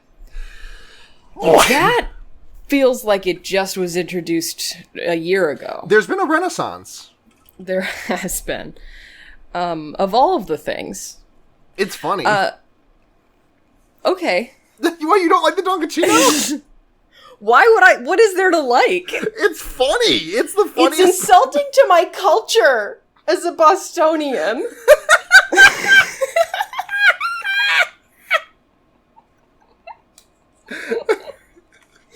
My culture is not a commercial. You and Neve do that exact same fucking joke, and it gets me every goddamn time. It's good, because the things that are qualified as Boston culture are all terrible. So the reason that the fountain has turned to blood is because... The biblical plagues. Imhotep has gotten even stronger. Because Mr. No Eyes, who was rescued by the Pharaoh guards, is meeting with someone, with Benny, and Benny is like, yes, this is a very important guy. He is going to eat you. He says, thanks for the eyes and the tongue. He's gonna suck you now. He needs the rest of you. He needs that dick. He needs it. And the Pharaoh takes off his mask to reveal that he is, in fact, the Pharaoh, and it's just the guy with no eyes reacts to it. Yeah. I said, like, when we were watching, I said it was the opposite of Harvey Dent reacting to the Joker in the hospital in Dark Knight. Right. It's like, you shouldn't be able to tell what's happening. Anyway, yeah. So he gives him the big suck, unfortunately. The big slurp. He hits him with he hits He slurps his girt. he hits him with mummy slurp, and there's this entire team is just weak to ground. It's true. So then He just kind of this is when the mummy just goes on a slurp rampage, right? Yes. Yeah, so he tries to go after the rest of them, and that, you know, he is about to attack Evelyn, we think, when a cat lands on the piano and goes bonk bonk bonk, Blink a blink. and he turns around and he's like, "What the fuck?" And it's a cat, and so he's like, "I gotta get out of here!" And he turns into a sand tornado, and he just evaporates out of the window. It's really funny because the way that he turns into a sand tornado is like Wonder Woman getting into costume in old TV show stuff. Yeah, Like, he just- starts to spin himself around. Yeah, he does a little spin-a-rooney and then turns into a dust cloud and flies away.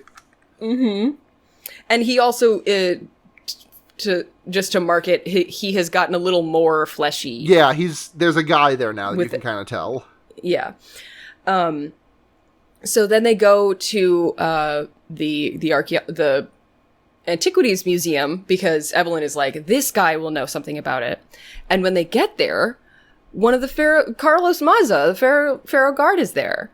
And so it turns out that the librarian is also a member of a secret society that is like 3,000 years old and created to stop people from reawakening the mummy. Which, oops. So this is where we learn, like, you know, the rules of the mummy. Like, he regenerates and gets more powerful by sucking the whole group dry. Yep. Cat will ward him off until he becomes full power, and then he's not afraid of anything. I do enjoy. I do enjoy a weaponized. I do enjoy a weaponized mundanity. It's always fun. It is, yes, especially because the way he holds the cat out in like a later scene when he's like, "Look what I got," the cat's just like hanging. It's funny. And the mummy has already picked Evie, to be the human sacrifice to bring back his mistress. How nice of him. So he wasn't attacking her earlier. He was about to kiss her. Yucko. Yuckaroo. And this is where this is where a guy literally says, like, yeah, he gets his power from sucking us dry. And I was just like, I mean, that's relatable. It can really energize you, you know? Yeah, I mean, no one's getting energized when they get sucked dry by this guy. Yeah. Well, but I'm just saying, sucking someone dry can, you know, you can feel refreshed afterwards. Yeah. Cock is one of my favorite flavors. Oh, man. Anyway, I have to assume, I don't know, you know. And he's getting stronger, and they can tell because he's got another plague, which is the solar eclipse. So they gotta find this Egyptologist guy. But first, Rick is like, but Evie, you are not coming with us because you're the human sacrifice. Like, obviously, I think he does it because she's a woman, but also it does make sense that, like, hey, the mummy wants to kill you. Maybe you shouldn't hunt the mummy with us. You know? Yeah. Yeah. So, it's funny because he's like, okay, Evelyn, you stay here. You three come with me, like the three guys. And all four of them object for like different reasons where the guys are like, I don't want to fucking do that. And she's like, why can't I go? So then, they go looking for, the Egyptologist, and they go to his office, and Benny is there. And he's rummaging around in the office, and Rick throws a chair at him and hits him bonks him right in the conkus. Yeah, gives him the clonks of the bonkus. Yeah. And then that doesn't work, so he throws a chair at him. Right. And this is where we learn that Benny has voluntarily, it seems, has switched sides and is like an assistant to the mummy now. And he wants the book. The mummy wants the book so he can bring his girlfriend back to life, and he also wants to kill Evelyn so he can bring his girlfriend back to life. Yep. And we go into the street, and we see that the mummy has already slurped up the Egyptologist. Womp womp. And the mummy stands up from doing that and burps up a big plague of locusts. So he's like, rah! And like a huge swarm comes out of his mouth. Okay, and then, yeah, the Americans are guarding Evie's room. One of them leaves to go get alcohol and also some alcohol. And the other one gets sucked up by a sandstorm. So the mummy is, like you said, on a sucking rampage. Yeah, he's just sucking till the cows come home. Mm-hmm. And he is almost completely a guy now, because he's got 3 out of 4 of them. He's basically a dude. And he breaks into the room that Evie's in and kisses her, and his face becomes a weird mummy face for where he kissed her, which is weird. Yeah. But then Rick comes in and he's like, "Look what I have." That's a little kitty. So he has to sandstorm away. Yep. Dun-dun-dun-dun. He goes away. Anyway. I thought for a second I thought you were doing fucking I'm the best fucking GMC faux show. It sounded like you were doing that, like the da-da-da, da-da-da, instead of the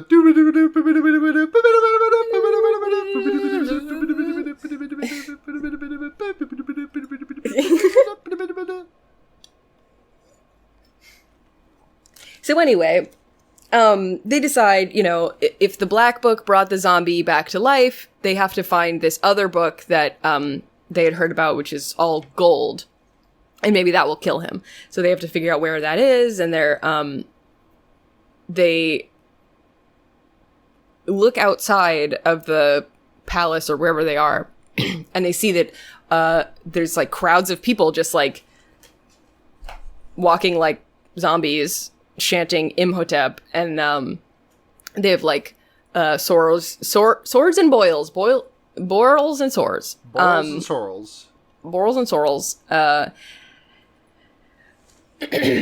So they have to like get past all of these zombies, so they just like drive into them.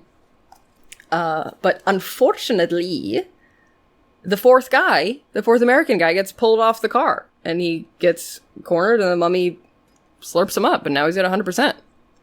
He's rocking. Shit.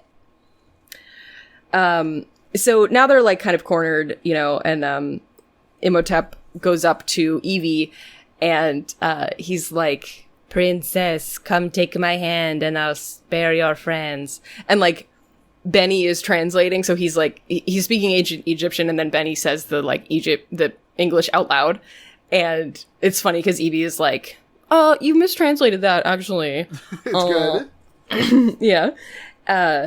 But she goes with him, and they're like, "No, don't go with him. He's evil and a mummy. The movie's named after him. He's gonna suck you. Guy. He's gonna suck you." Yeah. And she's like, that's what the womanizer does. That's the whole point of that machine, so it's fine. But she goes with him because she knows that he has to take her all the way back to Hymenoptera to perform the ritual. So it's like, she's like, "I'll be fine for like 20 minutes. Like, just get me before then." And they escape down a manhole, except for the librarian curator guy is like, "Go save everyone," and like sacrifices himself by nobly fighting all of the zombies and everything. Yeah. And so then they're going, they gotta go to Hymenoptera again, and they go to the airport where Winston, the pilot that's like, "I wish I could die," is there. I just don't want to be around anymore. I don't want to be around anymore. And he's like, so they tell him the mission, and he's like, "Is it dangerous?" And they're like, "Oh, fuck yeah. And he's like, you promise? Will I die? Will I die? And they're like, yeah, totally, dude. Of course. And he's like, all right, let's fucking do it. And, Rick is in the back in like the passenger seat. And then the other two of the guys are on one on each wing of the plane. Which he then checks in with each of them and he's like, how you doing over there, bud? And it's like, why ask? They're on the wing of a plane. How do you think they're doing? Not great. Yeah, he's hanging on. Yeah. I think they got like tied on by like a belt or something. Yeah. But they have this epic flight sequence which ends in the funniest way possible, which is everyone surviving the crash, but the plane nosediving into the one bit of quicksand in the entire Sahara Desert, and the pilot is killed immediately in the crash. I don't think he's dead. I think he's just unconscious because they like feel his pulse and they're like they don't say anything either way about his alive status, but they just like let him get slurped into the dirt. Slurp on my dirt. Slurp on my dirt. I feel like if he was alive, they would have said, he's still alive, we could get him out of there. But because he was dead, they didn't. Yeah, and also during this this chase scene and everything, Brendan is like, Rick is like yelling to the pilot about like, you gotta go make the plane go faster. And I just love the audio in this movie. I feel like they don't yell like they used to in movies. They don't. Like the audio is just like, it's not very clean. And he's just like, pedal faster, Wednesday! Exactly. Like you can tell he was yes. really screaming. As opposed to like the crisp and clear like spoken directly into the boom, like, they fly now? Right, exactly. Yeah. So, so now, this is where Carlos Maza takes off his hat and looks beautiful with his beautiful hair. And then they're down in the tunnel, trying to find, I guess, the gold book. And, is this when the night the skeletons came to life? Oh, yes. Yes, the mummy, goes to like a carving of like, depicting two guys, and then he's like, psst, wake up, and they like climb out of the drawing. He like summons an army of them, and they have to like it's like it turns into like a wave based shooter. Like it's Call of Duty Zombies for a little bit.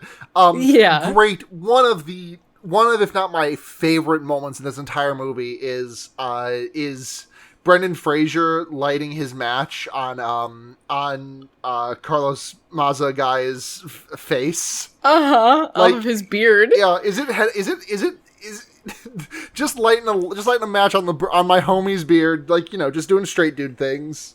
Right. Fine. Give me a straight explanation for that. Right. Because he also does he lights a match later without the guy. He didn't need to do that. He lights a match on his own face. He's just like, I just wanted an excuse to touch you. Like, right. It's like, I mean, he could have lit that rituals. He could have lit that shit on his own, but like, it's more fun to be shotgunned than it is to take a hit of weed yourself. Exactly. And it's such a nothing moment in the movie too. Like there's no like, that was weird. Yeah, like, they don't dwell on it whatsoever. It's just, if you see it, you see it. You see it and you see it and you love it. They've also, what is it? This is also, Imhotep's, all of his priests, come out from under the ground. Like, they do the thing where they, like, shoot their zombie hands out of the ground and then claw the rest of themselves out. So, yeah, they're fighting a lot of guys. And, they find the gold book in this battle. Carlos Maza is like, go! Save the girl! I'll fight them off! And he goes to, like, fight off the zombies, and they run away. And it's just like, oh, Carlos, no. No, Carlos. Don't sacrifice yourself. You're the sexiest one in this movie. Yeah. No, don't die. Aha. You're so sexy. Ha ha ha.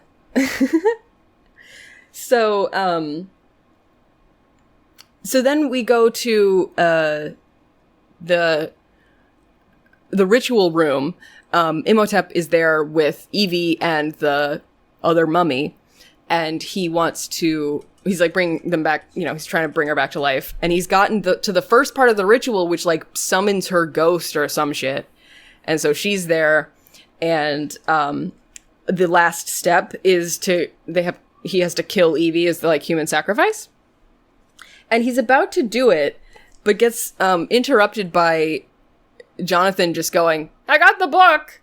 Now what?" Which is just like, you could just kill her and then deal with the book thing. But he's like so distracted by this. So there's more mummy fights, and Brendan Fraser is just very clearly kicking and punching at the air and swinging around at the air. And they have put in mummies afterwards. But at one point he gets like knocked down and his sword is knocked out of his hand, and he has to like try and reach it, but he doesn't have room. Like he can't reach it. And a disembodied hand starts like crawling across the floor and grabs the sword, and then he grabs that hand. And then slashes the knees of the guy who's just being on his damn phone and not looking where he's going. Yeah. When you're on your damn... He has this big tablet that he's like gonna drop on Brendan Fraser, but it looks like he's just reading it. Ancient Egypt slowly. Facebook be like, millennials these days are so on their damn stone tablet. yeah, exactly. Like, and by millennial they mean like it just became the year 1000. Yeah. He said, "I've been to the year 1000." Not much has happened yet because it's the year 1000. And your great-great-great-grandfather, he's not doing well. But he survived because you're alive today. So then like the advanced, they've defeated the like level 1 mummies, and now the like mini bosses come in that are like have more advanced armor and like sophisticated weapons or whatever. And they're about to stab Rick, and Jonathan finally figures out the inscription on the front of the book and reads it out loud and is able to control the mummies. Yes. And Imhotep is like, "Hey, speaks ancient Egypt, speaks ancient Egyptian," and the mummies don't respond to him. He shouts like he the way that he like shouts, like he shouts something that's obviously a command that like it's basically like, "Hey, stop what you're doing, and then like on the third time he changes the intonation, which is like in the same way like, "Stop what you're doing," like the same way that I do when I talk to my dog and he doesn't listen to me the first 2 times I tell him to get in the house. Right. What's in your mouth? Get in the house. Get in the house. Get in the house. Get in the house. You. Yeah. And it doesn't work because he just gets taken off to blue heaven. Yes. So the book turned him mortal? Or wait. No, the book took the spirit of Imhotep that was in this body, and then the body was around still. Yes. And then they kill his blue, it. Yeah, his blue ghost goes off. And then and did you say and then they kill him? Yeah, then they kill him. Yeah. Yeah, so and then he just dies from being dead. Perfect.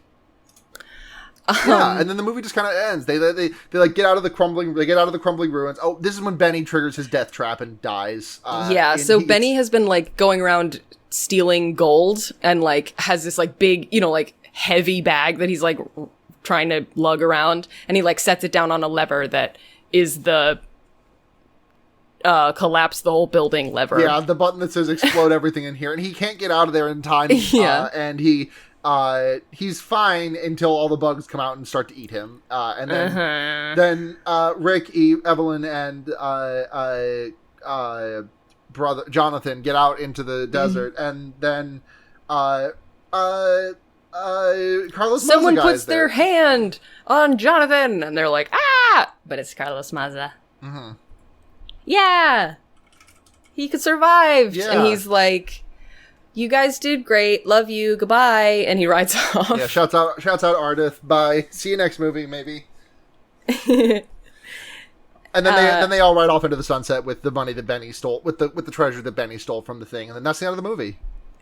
No, they don't get any treasure. They don't? They literally, the treasure they got was the girlfriend they found along the way. Right, okay, sorry. Yeah, because the brother's like, that here does we are, happen. empty-handed. I'm just like looking at the wiki for the movie just to make sure I'm not missing anything, and the trio rides away on a pair of camels laden with Benny's treasure. Huh, okay. I guess he loaded up the camels before... Yeah, because he loaded up the camels, and then there's like, well, I could go back in for more, though. Oh, yeah. 2:17 Well, there you a.m. go. back for more cursed Egyptian treasure. And the brother is like, oh, we're empty-handed, and Brendan Fraser, like, looks at the love interest, and he's like, I wouldn't say that. And then they do a kiss. Mm-hmm. It's like, ooh. But then the brother is like, okay, but I'm saying it because I didn't get a girlfriend out of this. Yeah, that feeling no GF. That's my sister. I'm not girlfriending her. Right, yeah. And that's it, we did. It's the mummy. Yeah. On a scale of 0 to 5 bottles of bourbon, how many bottles of bourbon are you going to give this movie? I'm going to give this 4 bottles of bourbon and a shot of bourbon and a glass of bourbon. Which is what the one American guy orders the other one to pick up I think from. I'm going to give it 3 bottles of bourbon and also a glass of bourbon and a shot of bourbon.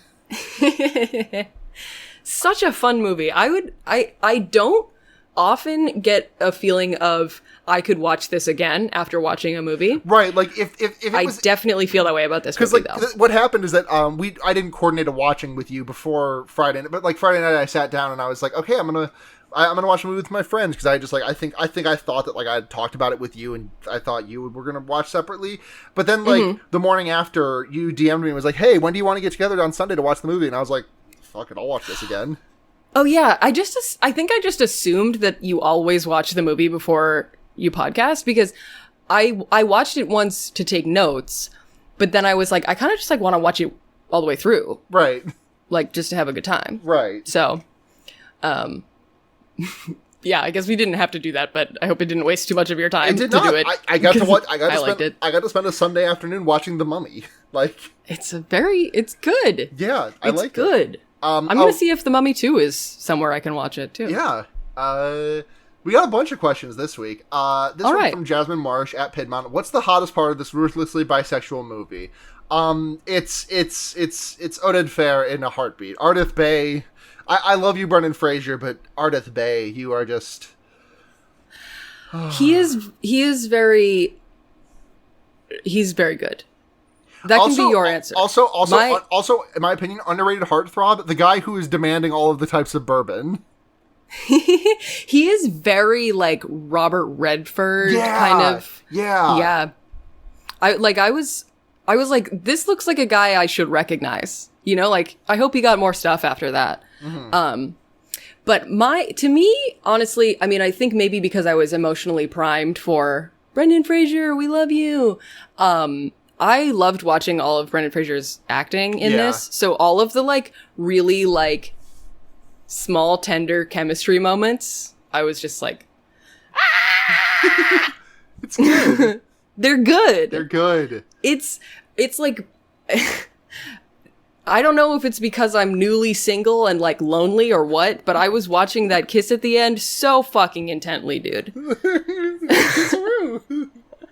Because I do like to see, like, a lot of times when people kiss in movies, they just, like, are smushing their mouths together. Right. And you can just tell that the actor is like, okay, 5, 4, 3, 2. Okay, now we can separate lips. Yep. And it was like, bleh. But I didn't get that Yeah. from Brendan. Hieronymus Goat at Curse Goat asks, you're tasked with inventing a new biblical plague. What is it? Okay. I mean, if I want to just, like, get it out of the way as fast as possible, I would just say, Norovirus. a ton... What? Norovirus. Just like nothing too deadly as long as you're staying hydrated. Just make the entire city just shit their brains out. Yes. No, but there's like multiple plagues that are just a shit ton of bugs. Yeah. So I would just be like, oh, a plague of Plague of moth. moth. Plague of moth. Love this animal. The plague. Yeah. But what are the other ones? So it's like the sun gets blotted out. Everyone gets weird all biblical boils. plagues. I'm trying to remember water. I'm trying to remember from fucking the Prince of Egypt. I send the rain. I send the frogs. Okay, here we go. Oh, frogs! Plague of frogs. Yeah, yes. Water turning to blood. Frogs. Lice. Flies. Livestock pestilence. Boils. Hail. Locusts. Darkness, and the killing of firstborn children. That last one really does not fit with the other ones, I gotta say. Yeah. The first and last one kind of go hard, and then the other ones are like, there's too many frogs here. Lice would suck. Lice would definitely suck. Livestock pestilence also not great for the feeding of your village. For sure, but I could definitely see, like, the middle 8 really happening of just, like, has anybody else noticed there's, like, a lot of frogs around lately? This is the opposite of a plague to me. Right? Yeah, that's the opposite of a problem. The only problem about it is that now I have to be extra careful when I go out for a walk so I do not step on a froggy. Right, exactly. Has anyone thought about putting little cowboy hats on them? Problem solved. I'm imagining myself like I open the door to go outside and it's raining frogs. I'm like, oh, fucking this again. And it's like I step outside and I'm like shuffling my feet forward and not lifting them off the ground because I don't want to step on a frog. Exactly. That would be the worst part. Yeah. But a really bad plague. Everybody's I think norovirus. I think I hit the nail on the head with that one. But what do you got? Everyone's arms fall off. Did they come back? Did they come back on? No, it's a plague. It's bad. Oh shit, that's not good. Your firstborn dies. You're not coming back from that. No. Well, your firstborn isn't coming back from that. Yeah. I don't know. I just want to up the stakes a little bit. If I wanted to get kind of a mid-tier one that nobody will notice whether or not it's definitely a plague of moths. But definitely a plague of. I love this animal, the MILF. The MILF. Morgue or haunting the morgueology. At Haunting the Morgue asks, I read somewhere yesterday that it's the Brendan Fraser Renaissance or something. Do you think this is true? Also, what does that actually mean? Because I have no idea. So what this is in reference to is the fact that Brendan Fraser was blackballed from the film industry for a long time because he was sexually harassed by a powerful person in the industry, and he did not really want to take it sitting down, and as a result, he was, for him not wanting to stay, he was blackballed as a result of it, and he's only been talking about this openly. Of speaking out. Yeah, he's only been speaking openly about this over the last couple of years, and now he is like this. The effects of this, especially in the Me Too era, was really helpful for lifting this blackballing from his career. Yeah, and now he's going to be in a movie that's directed by Martin Scorsese, and Leonardo DiCaprio is going to be in it, which is that's from zero to the big leagues as you can go. I mean, he wasn't at zero, but Yeah, and I think it's interesting too because I have only seen George of the Jungle and this. Yeah, I've seen Looney Tunes back in action a lot. Is he in that? Yes, he is. He's the main guy in that movie. Amazing.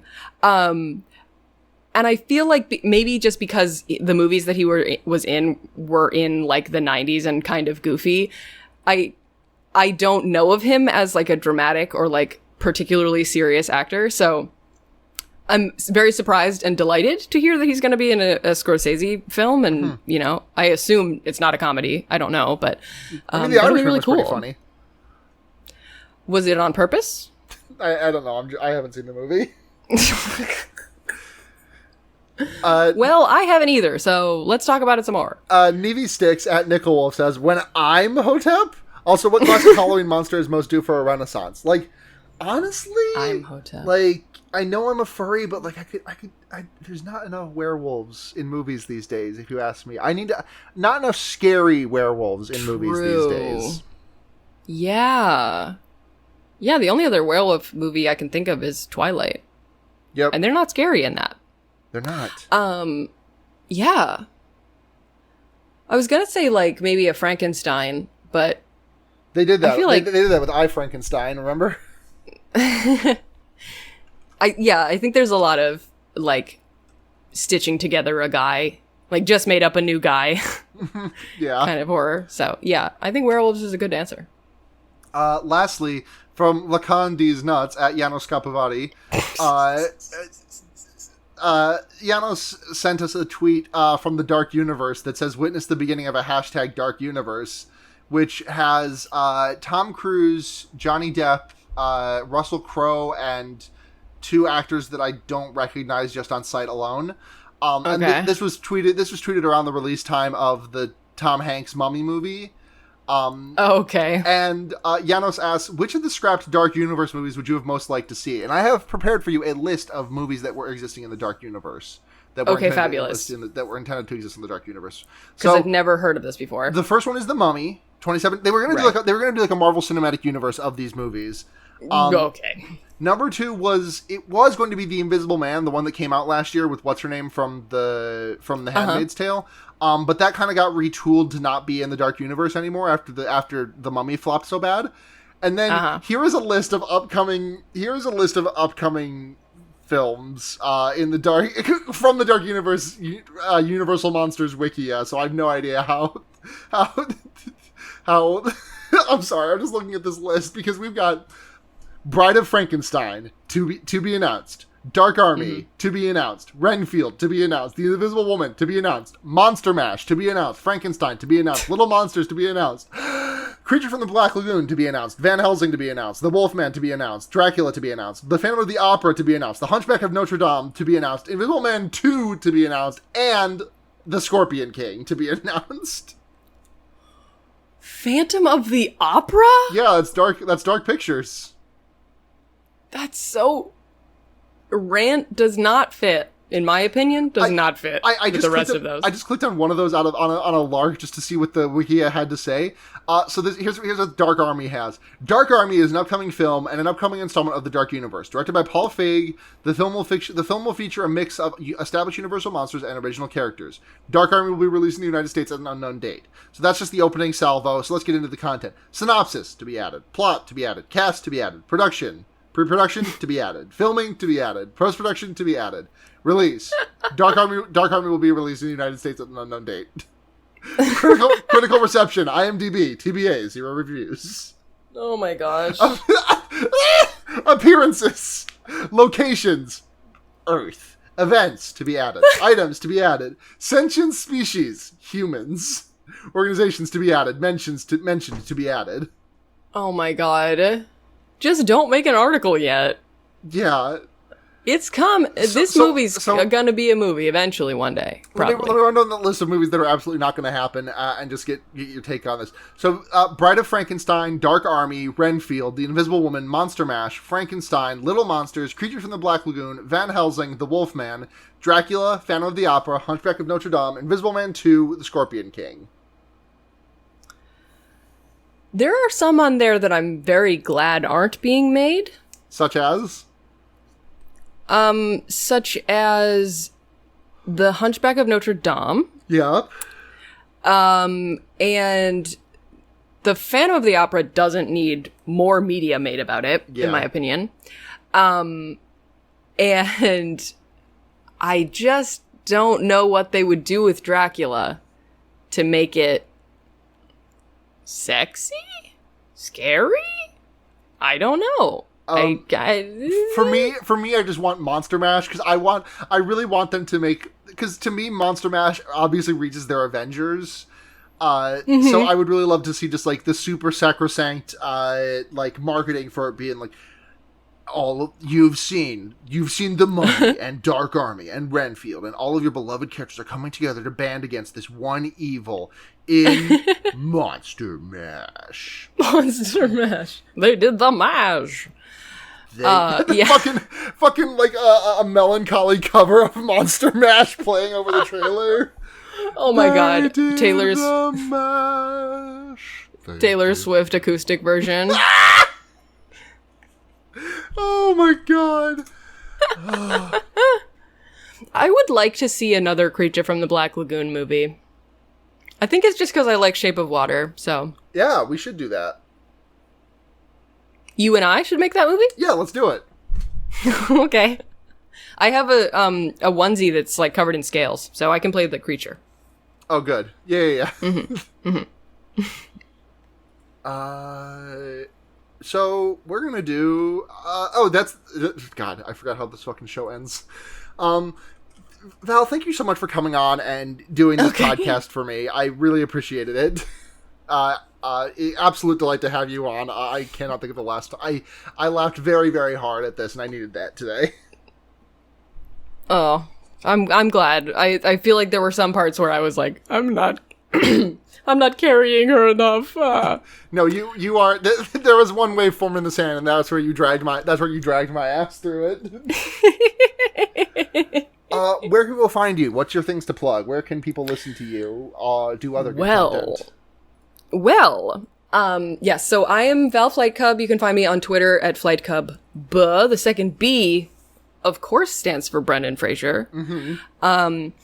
I am one of the hosts of the 0 to 0 podcast that we talked about earlier. That's on Noise Space.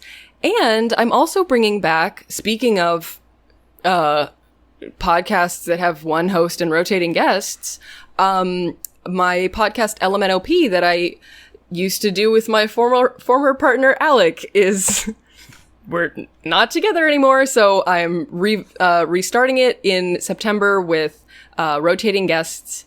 So I would love some people to listen to that and support me. we love listen for me on that one. Yes. For the record, our breakup was fine, and I still like Alec as a person. Glad to hear it. I just don't want anybody to think that, somebody did something. Yeah. But I'm also sometimes these things happen. Exactly. I'm also on Henry Kissinger's Pokemon Going to Die, not a threat, just a fact. But yeah, those two are my main ones. Thank you so much for listening to the podcast. You can find me on Twitter at SunhatGenya. This podcast is on Twitter at FearBaiting. We also have a Patreon. $1 a month gets you episodes early when we get them out. We got an episode up early last week, so good fun. Patting myself on the back for that one. Patreon.com/FearBaiting. $1 a month tip jar, get episode early. $5 a month, message read on the podcast and name read on the show. $10 a month, all that, and you can make us watch a movie. So thank you so much to Luna Wolf, Paul Moran, and Paul Bechtel. We love you all so much. Like I said, I'm SunhatJenny on Twitter. Thank you to Noisepace.xyz for hosting this and so many other great podcasts, such as LMNOP and 0 to 0, and Henry Kissinger's Pokemon Going to Die, which I'm also frequently on. You can listen to the other podcasts I do on that network, such as Special Grade Snacks, a Jujutsu Kaisen watch-along podcast I did with my friend Kay, or the Wonder Years, which is an Animorphs reread podcast I'm doing with my friends Blair and Seda. Speaking of Blair, thank you to Blair for regularly editing this podcast for me, and thank you to people you meet outside of bars for our incredible intro and outro music. Find them making music under... If you just head to if you just head to gaygothvibes.online, you can find more of their music. And I think that's everything. So until next time, I'm Sarah. And I'm Val. And remember, you can get sucked off by a fucked up guy anywhere. Lord knows that's true.